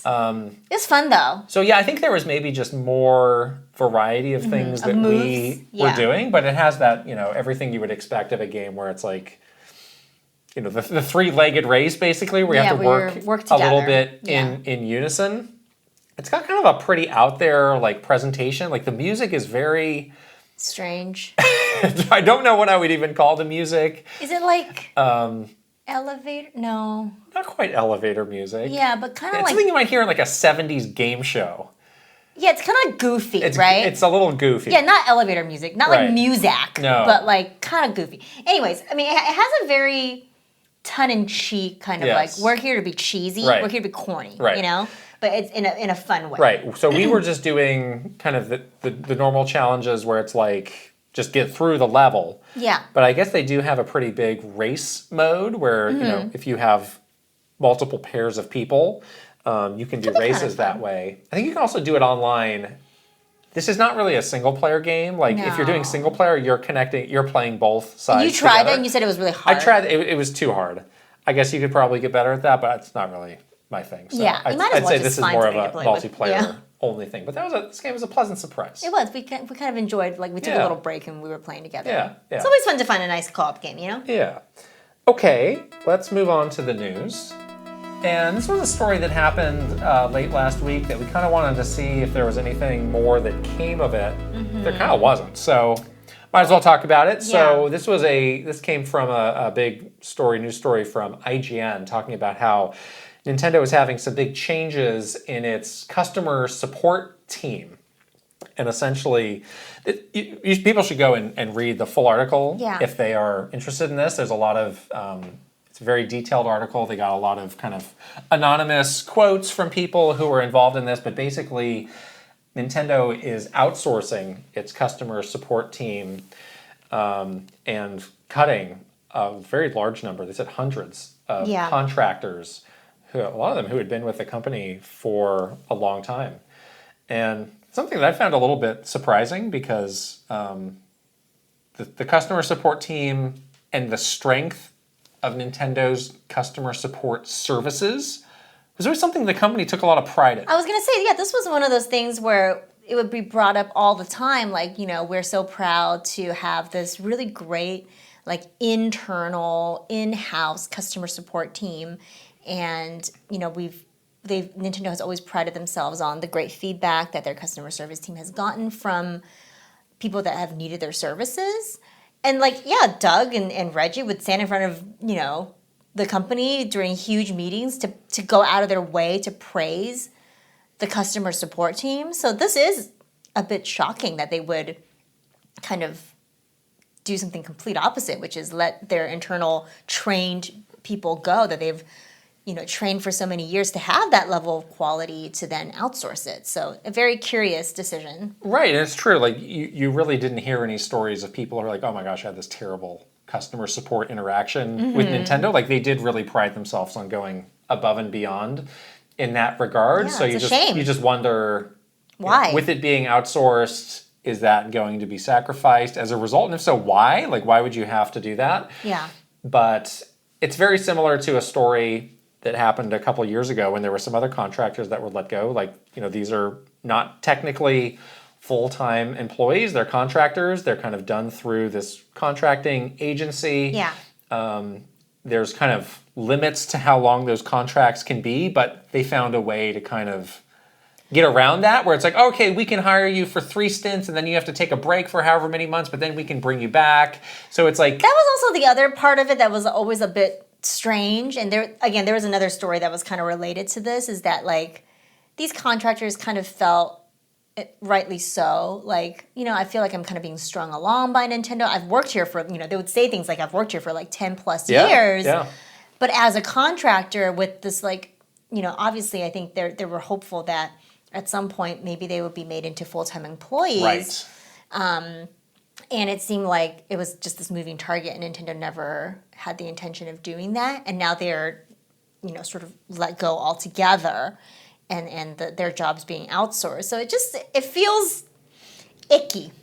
It doesn't feel right. It feels bad. Like, I don't know if you should have strung someone along as a contractor for 11 years only to, like, fire them, And there were a lot of people within the company who got their start in, so-and-so started in the call center. Somebody on our team. And look at where they are now. Like, that was always like a positive story. It was a Cinderella story. Of like, look at the growth that is possible at this company. That was coming up. That was a fairy tale that they would tell people to make you stay, though. Yeah. But that's why it feels icky to me, because they would have like the token contractor. Literally, someone on our team. This happened to this person. Like, they started at Nintendo when they were 19 years old in the call center, and just, worked their way up and was in the right place at the right time, had the right skill set at the right time, and ended up, getting full-time role and working on our team as a really, like, significant member of the team that did a lot of good stuff for the team. So, like, it was always this, like,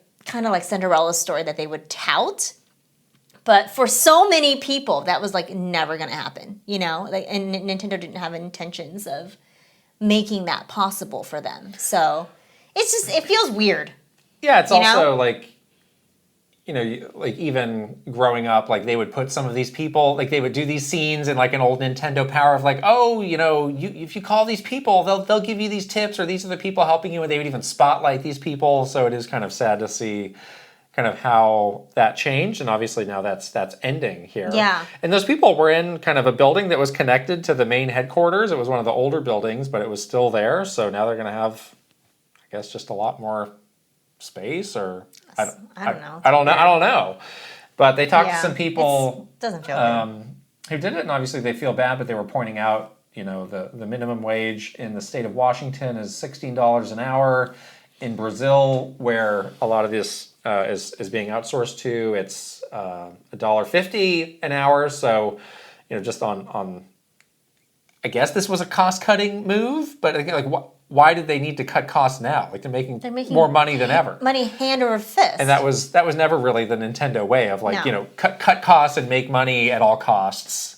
That was never really the philosophy. Yeah. Like, there were times when business was bad. It's like, all right, time for the belt tightening, but you understood why it was happening. Right. For them to do this now, it's like, why? Yeah. Why? Money in the bank. And this would not be something that like, oh, you can't really blame Japan for this. Like, this is something. This is like a pure Nintendo of America decision. Exactly. NOA has full control over how they handle this. Doesn't seem like there was like some kind of, Japan was like, NOA, you got to cut costs by this percentage. I don't think that would happen. And then they'd be like, oh, our only option is to cut these contractors, Yeah, it feels odd. Right. So they did ask, IGN did ask Nintendo best. about this and got a response. I'll read. Jeez. This is too, I'm probably not going to read all this. I'll read some of their response. While we have nothing to announce about our internal business practices, activities, the claims shared with IGN include inaccurate information. At Nintendo of America, we are extremely thankful to have partnered with several companies and their talented contractors over the years to deliver high-quality customer service experiences. We continue to evolve and expand our customer service model with external partners that have deep experience in all the markets we serve across the Americas. This approach allows us to support the full scope of our customer service mission in both North America and our growing Latin American markets and better scale to seasonal needs for consistent support. As always, our top priority is to provide excellent customer support, and we are pleased that customer blah, blah, blah, blah. Yes. So they seem to be leaning into the whole, like, well, we're expanding into the Americas, and we need, this kind of more versatile staff. But honestly, like, compare the sales in North America to the rest of, Central South America, it's a drop in the bucket. Yeah. So that doesn't really hold up. This is not true. This is an excuse because they know that people already found out that they've outsourced this to a Latin America country, Brazil. And so they're trying to find a way to link those two together. And I smell PR. I think it's I smell PR nonsense. Seasonal needs. Look at that. So that's the thing is like, well, we actually only really need this a lot during the holidays. Yeah. So we don't need to keep all these people on staff the other, times of the year. 9 months of the year that are outside of the holidays. So that's why we need to save some money and let these people go. Yeah. What is the part that was inaccurate information? IGN says they followed up and they were not told what was inaccurate. Yeah, what is inaccurate? The claims shared with IGN include inaccurate information. So they're talking about the claims that these anonymous people shared I think I feel like they maybe shared some of these quotes where they mentioned that they felt worthless, and I feel like, well, we value the contributions of all our employees. We strongly push back. That's what's inaccurate. Even though we've let them go, we value their contributions. You can't. Well, that's how you can say. You're not the claims are false. You're not allowed to discount someone's actual feelings and call them inaccurate. They're not worthless. It's inaccurate. They're not worthless. But it's time for them to go. That is such crap. Like, can you imagine if you made me feel like bad about something? You're like, and I'm like, you made me feel bad. You're like, that's inaccurate. I never made you feel bad. You felt that way. Sorry you felt that way. Yeah. Sorry you felt that. Oh my gosh. Oh no, that's so mean. Yeah. And Nintendo, not the thing to do. It's a bummer. This is not the way. No. Especially when the company is so very successful and charging more money than ever. Yeah. And people are spending more money than ever to be part of their ecosystem. This is definitely not the thing to do. It just feels, it's like, it just feels gross. Like, don't do that. The push for profit. Gross. Bad. Gross. Okay, speaking of money, Xbox. Oh my gosh, money. Has raised their prices again. So these are going into effect on October 3rd and are, quote, due to changes in the macroeconomic environment. Oh, boy. So let's look at some new prices. The Xbox Series S 512 is going up from, the new price is $400, up from $380. Xbox Series S 1 terabyte is $450, up from $430. Xbox Series X Digital is now $600. $50 more than it was at $550. Xbox Series X is $649, another $50 increase from $600. And the granddaddy of them all, the Xbox Series X 2 terabyte Galaxy Black Special Edition is $800, up $70 from the previous of $729. And again, this is the second time recently that they have done this. Why twice? Well, yeah, why twice? Why don't you just... It's pretty close to the last one. Raise it to the thing that you actually needed to. Rip the Band-Aid. Right. Doing it twice is kind of silly. Yeah. It's getting expensive, people. So... Thank goodness we bought our Xbox Series S's way back when it was not that much. No, it really was not. It was like way less. It was way cheaper. So obviously they've raised the prices. Sony raised the prices. Does this just make a Switch 2 price increase inevitable? The way that these other companies are doing it?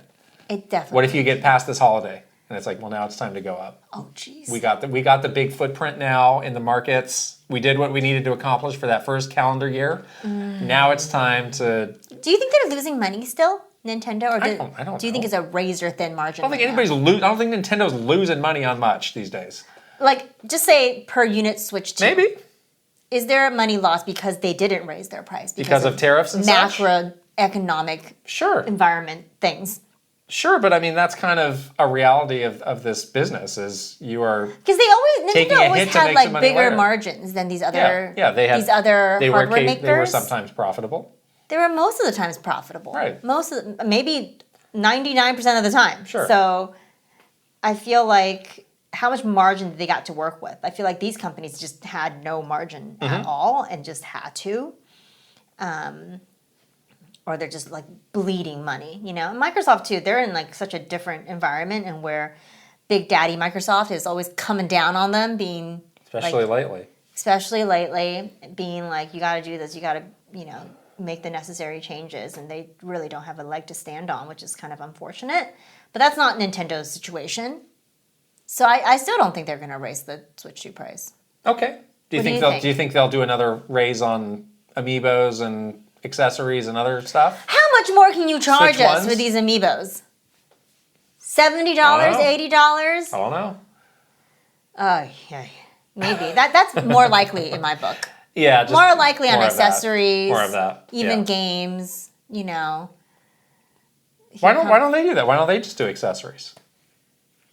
Maybe not as many people buy the accessories. They're not making money to begin with on accessories. I do wonder in the case of Xbox, like they're the one that has kind of a backdoor reason for maybe why this is not such a bad thing in the long run, because they want to get people to understand you don't have to have an Xbox. This is an Xbox. Oh yeah, the toaster is an Xbox. You don't need to buy the Xbox to play the games. So I do wonder like how do they really feel about this? Is like, well, this sucks, but in a way there's actually some silver lining to it, which is we're training our consumers to get more comfortable playing Xbox games on other devices, which will serve us for our strategy into the future. Stuff, yeah. I think they're also, of all these three companies, they're just now punting on this hardware generation.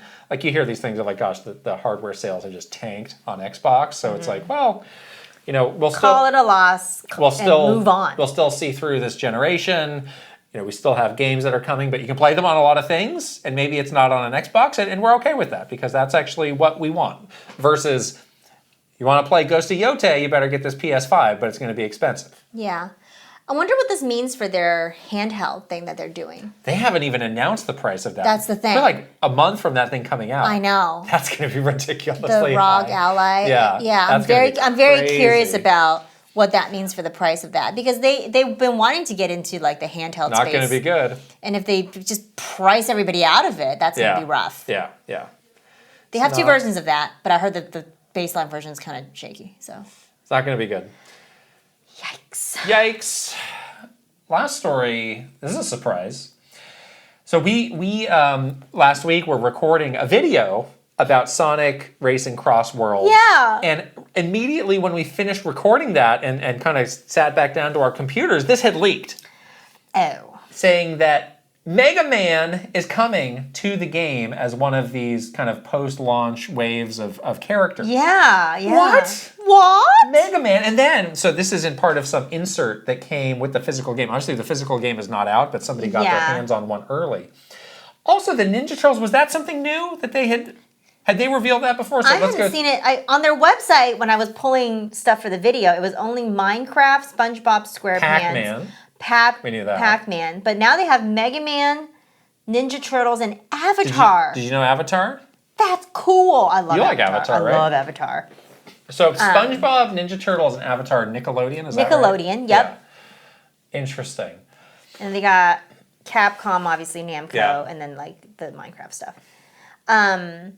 Yeah, but they also have some other things, like they have Hatsune Miku, and they have Yakuza. So they have like two sections of guest characters or appearances or whatever. And I wasn't sure what the exact difference is between the two, but it just sounds like they're adding a ton of stuff, a ton of different. Who are these other three? This is not a high res enough picture for me to see. It looks like a a Fox McCloud Tales kind of situation, like a pirate. Oh yeah, pirate Knuckle. I don't know what that is. Is it like a One Piece? I don't know. No, it's Sonic characters. But I know, but is it like in a costume? Like a pirate? I don't know. Yeah. Okay. I don't care. I'm not gonna play as those. Okay. I gotta tip my hat again to Sega with the Sonic stuff. Like it's pretty good. I think they didn't know what Mario Kart World was gonna be. No. Of course not. But this worked out so perfectly for them. I know. The cards aligned. That this the stars game aligned. is now the antithesis of what Mario Kart World is. And a lot of people are very happy with Mario Kart World, but for them to have this great alternative that... Because what would have been horrible is if this game was Mario Kart World and it looked like a clone of Mario Kart World. Then the comparisons would be like, well, this is never going to be as good as Mario Kart World. They lucked out that Mario Kart World was not a traditional kart racer. Yeah, 3 laps. Also, did not have all these Nintendo crossovers. Instead, they chose to put in cows and dolphins and other nonsense. So I think, wow, like it's different, but it's cute. There was some luck involved, but my gosh, way to go! This was a very smart way to approach this game, and I got people like you and me taking advantage of it. Well, the thing about that is that it just works out good for all of us that love different kinds of kart racers, and we like Mario Kart World for what it is, but now we can play this game alongside, which is awesome. So no complaints here, you know, it worked out for all of us, which is great. I'm excited. Yeah. Mega Man, yes. Great. Let's move on to some questions from our community. We always get these from our Patreon community at patreon.com/KitandKrysta. Let's start with a question from Iris Swaggin. Nice. Hello. There has been a lot of discourse online since the Direct about how it was lacking, quote, that one big thing that will appeal to a mass audience and make the Switch 2 a must-buy system. I'm curious when you think that game will release and what it will be. Mario Kart was supposed to be it at launch and ended up being kind of lackluster, especially with its price point. Donkey Kong fits that role for a lot of people, but does not have the same kind of appeal as a 3D Mario.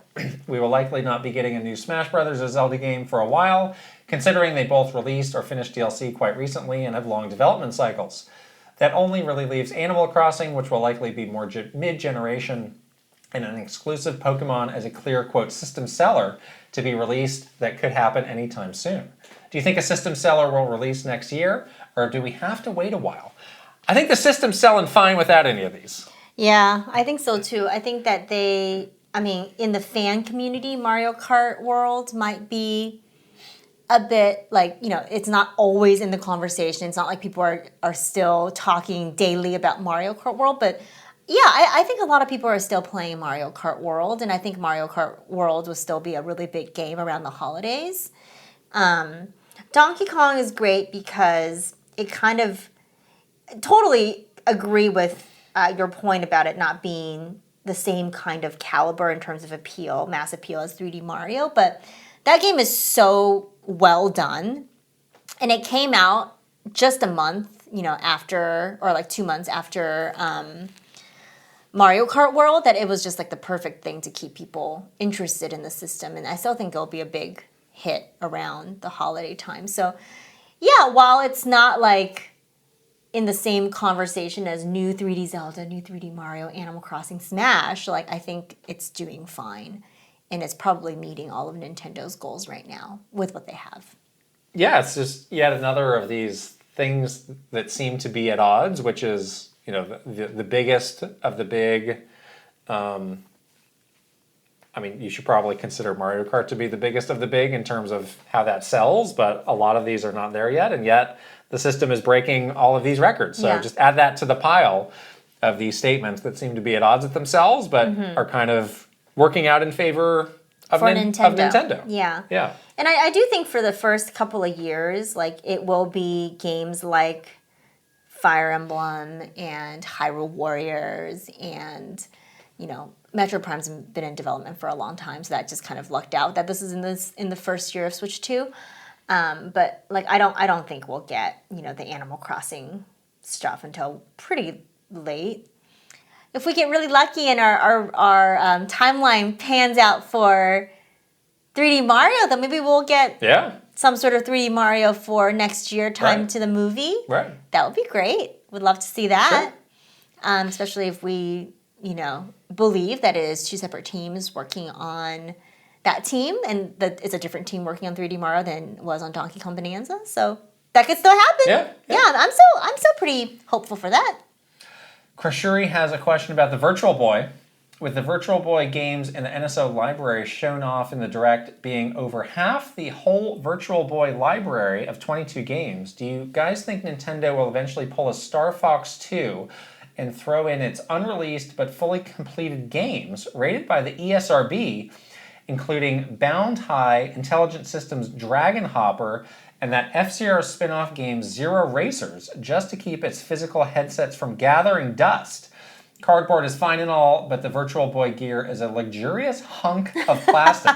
It sure is. I guess that's what. And I wouldn't have it any other way. That's what you think about it. I wouldn't have it anyway. So hunk of junk. Unreleased but fully completed, including rated by the ESRB. Wow, I didn't know about that. Actually. I mean, just on that statement alone, it's kind of like, well, why not? Why not? Why not? Yeah, why not? You do wonder how many additional resources they will want to put towards the Virtual Boy beyond these 14 games to be released over time, the ultimate drip feed. I was going to say, this is going to be the slowest overtime you've ever experienced, too, because they don't have that many games in this library, so they're definitely going to try to extend it as long as possible. I mean, Star Fox 2 was like a pretty high-profile, from-the-vault kind of thing. Yeah. It's not the, like, I'm not sure. Bound High, like, people don't have the same recognition. Or Zero Racers could be kind of interesting. Yeah.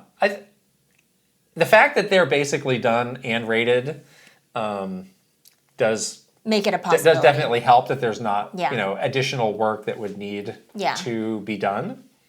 I wonder how many of these Virtual Boys they'll be making. And that's the kind of, I don't think there's very many, but again, how many people are going to be willing to drop $100? That's what I'm saying. Like, they might just have the strategy of like, we're going to make this many. It's going to be this generally limited quantity, and the people that want it will buy it right at launch. Right. And they'll be completely satisfied with the 14 games that they're showing here. We don't really need to like give this system a second life or anything like that. Like it would be like a one and done kind of thing in terms of selling the hardware part of it. I keep going back to this option of a no accessory required Virtual Boy that's just in 2D. It's still black and red, but you don't need to. We don't know. You don't need because you're already paying the premium NSO. I wouldn't rule that out. Also, just as a way to broaden this and make it more appealing, because a lot of people don't want to pay more to do it. Yeah. And releasing these games is that kind of olive leaf to the very dedicated fans that can. And it just keeps people interested in the NSO can get you places proposition as well. Exactly. It's a good talking point of we have all these exclusive games from our vault that you're not getting. We've always supported this thing. Right. Your subscription is worthy, is worth it. The thing with subscriptions is you do have to prove to the person with the subscription that it's worth it for them to keep the subscription. And you kind of often have to keep proving it to them over time as well. Exactly. So there are some positives to doing this, even if these are not big name, household name games. Yeah. MPG asks, Splatoon is my all-time favorite Nintendo franchise. I was eagerly awaiting for Raiders to be shown in the latest Direct, and I was surprised to find it missing. When do you think we might hear about it next? This might be a summer game, so maybe in like that February Direct we'll hear about it. What February Direct? I don't know. The one that always comes in January, February. What February Direct? Maybe they'll surprise us and shadow drop some Splatoon Raiders stuff. Who knows? They do that sometimes. They did it for the first Raiders trailer. That was a shadow drop. That was not in a Direct. But yeah, Splatoon is typically a summer game though. So this might come out around the summertime of next year. Yeah, I think we'll hear about it early next year, and it'll be kind of within the first half of the year. Yeah. It's always thematically good for summer. But yeah, the way they revealed this game was a bit oddball. Yeah, because it was like part of another Splatoon thing. It was pretty close to after, we just got a lot of Switch 2 news. You might as well have just included it in that. So I don't know. But yeah, I think that'll kind of be good of setting the table for next year. I'm really interested in that too, the Raiders. Yeah. I really want to know more about the Splatoon universe, and so I think that's good that they're doing that. Sort of Sora asks, leading up to the release of Bayonetta 2, Nintendo of America or Platinum Games commissioned an official Bayonetta costume and hired a cosplayer for their E3 2013 booth.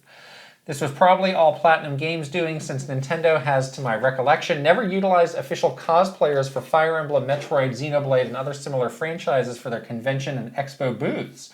So Kit and Krysta, what were or are your opinions of Nintendo using cosplayers to promote its games?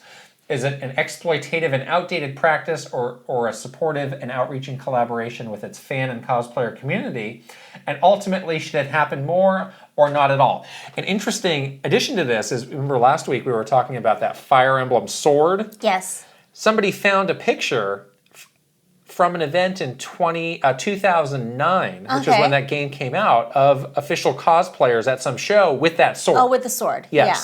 That's probably what they made the sword for. Maybe. I don't think it was our team that made that. No, our team did not. No. It was probably the advertising team, okay. I believe, that did that, because they probably had the cosplayers in the ad or something like that. Anyways, so yeah, this was an interesting thing because we actually had a lot of marketing like activities or whatever that used to use or highlight, spotlight cosplayers, and we used to work with the queen of cosplayers herself, Lee Kovacs, yes, who is our good friend, and it was incredibly talented in creating these amazingly detailed costumes. And yeah, we would like work with Lee on an official capacity. I remember she made a costume for Hilda. Oh yeah. Which we had her on a Nintendo Minute. She was also, I mean, this was fully sanctioned. Mr. Onuma took photos with her like at an event. Like, it was fully sanctioned by Nintendo. We also worked with Lee to make some costumes for Diablo. Yeah. With Blizzard when that game came to Switch. She did Hyrule Warriors.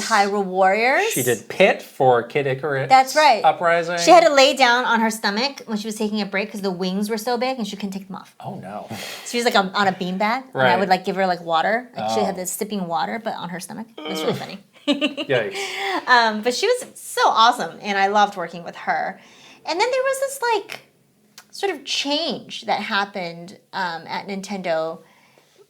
I guess it was around like 2018-ish, like after Switch came out.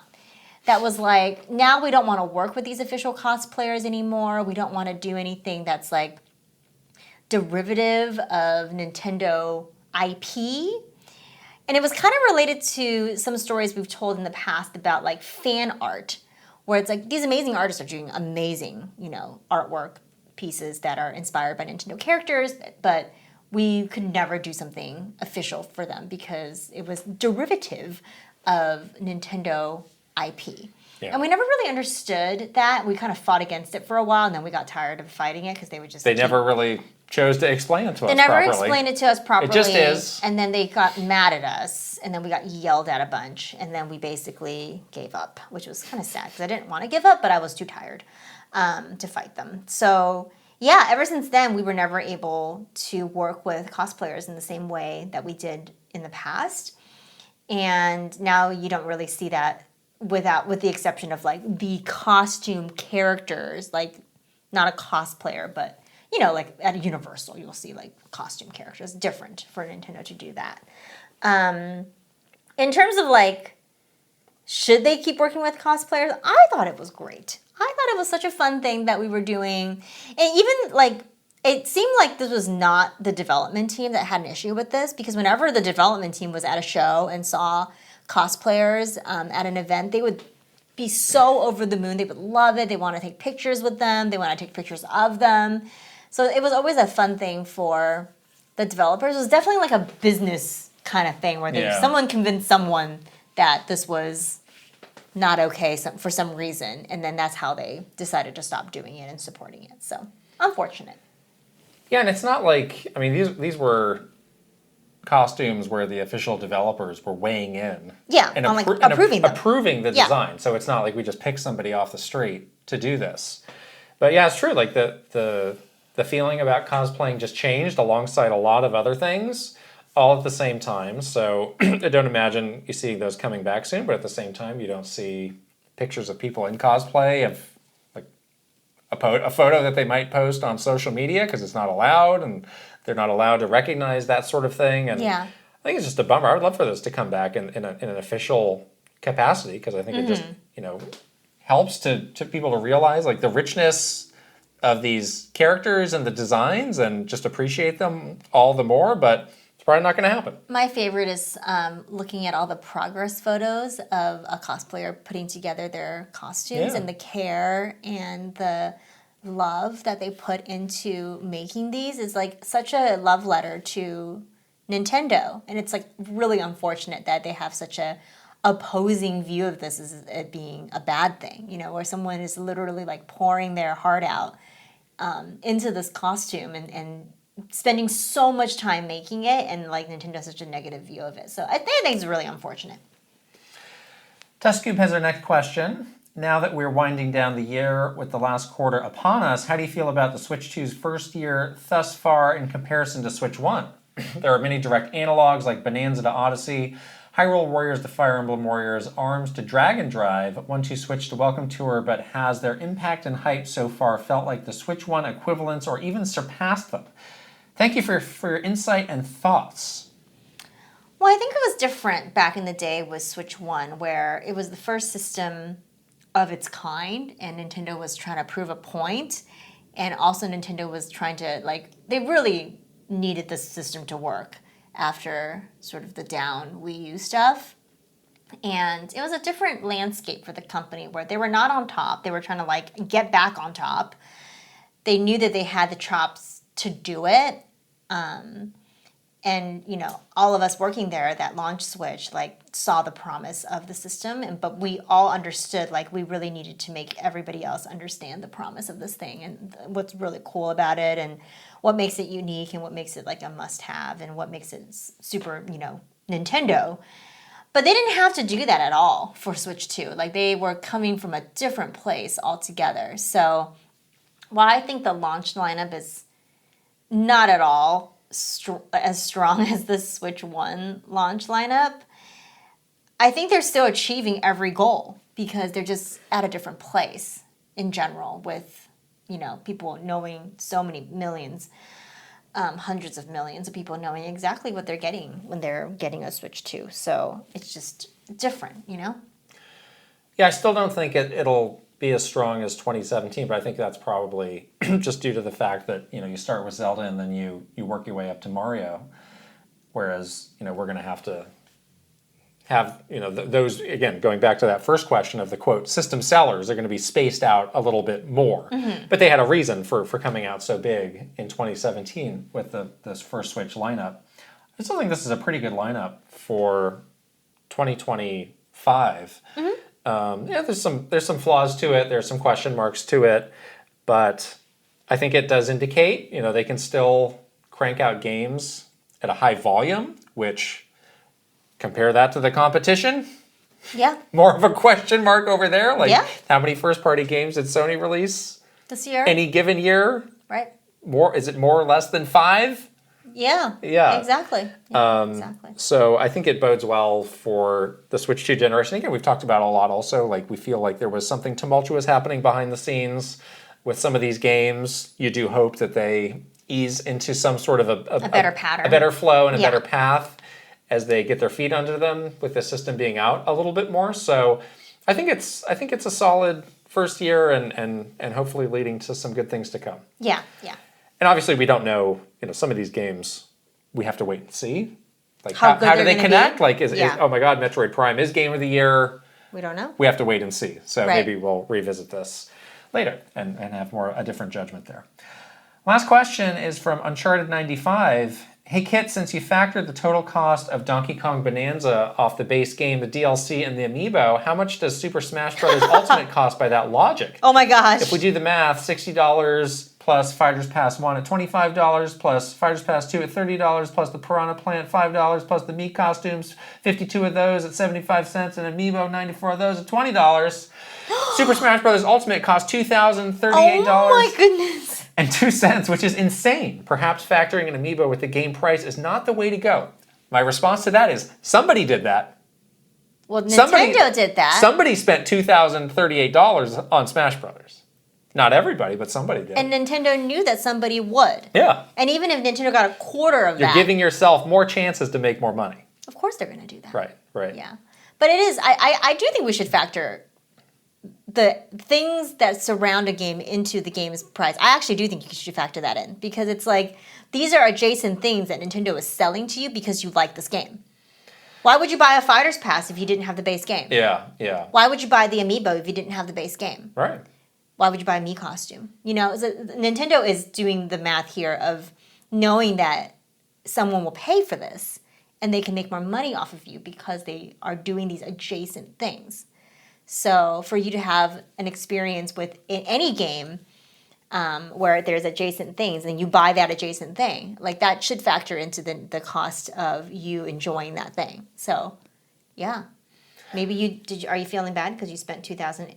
I didn't. We did that video on Amiibo and kind of how Amiibo got to be where they are now, and they're so expensive. Like, I just feel like doing 94 Smash Brothers Amiibo. Did that kind of destabilize Amiibo from the very first moment, where it's like, all right, we're in for all of these. Forget anything else you want to do with this new product line. You have to do 94 of these, and you have to find a way to make that work. That's crazy to think about. I mean, it's cool that they did it. Like, those are great to have. You know that the conversation went like this. We want to do some Amiibo for your game. Okay, it's all or nothing. Right. But we can't do 94. I don't care. You're going to do 94. You're going to do 94 if you're going to do any. Yeah. And they said, okay. Right. That's how the conversation went. But do you think that having to do 94 Smash Brothers Amiibo was detrimental to Amiibo as a whole, but Amiibo as a product? It's not detrimental because people are still buying Amiibo. They're paying $50 for Amiibo. We could barely, all right, we got to make 5 of these so that they can sell out because we got another wave coming in 2 weeks. But it didn't matter. We got 2 more coming. But it didn't matter because the audience buying this was the person that was the collector anyway. So they would just go out of their way to seek them out. Do you think there were any Amiibo that were like, oh, we can't do this because we got all these waves of these Smash Amiibo and that's all we can support now? I don't know. At the end of the day, I don't think it mattered at all because the people that wanted to buy these things were not the original people that we thought would buy them. It wasn't like little Timmy was like, Grandma, buy me this Amiibo as as an impulse buy in the checkout aisle. That wasn't the audience at all. So it didn't matter. So it's like, whatever, you sold out, someone's scalper is gonna sell it to you anyway, or you're gonna buy it off eBay, or you're gonna track it the next shipment.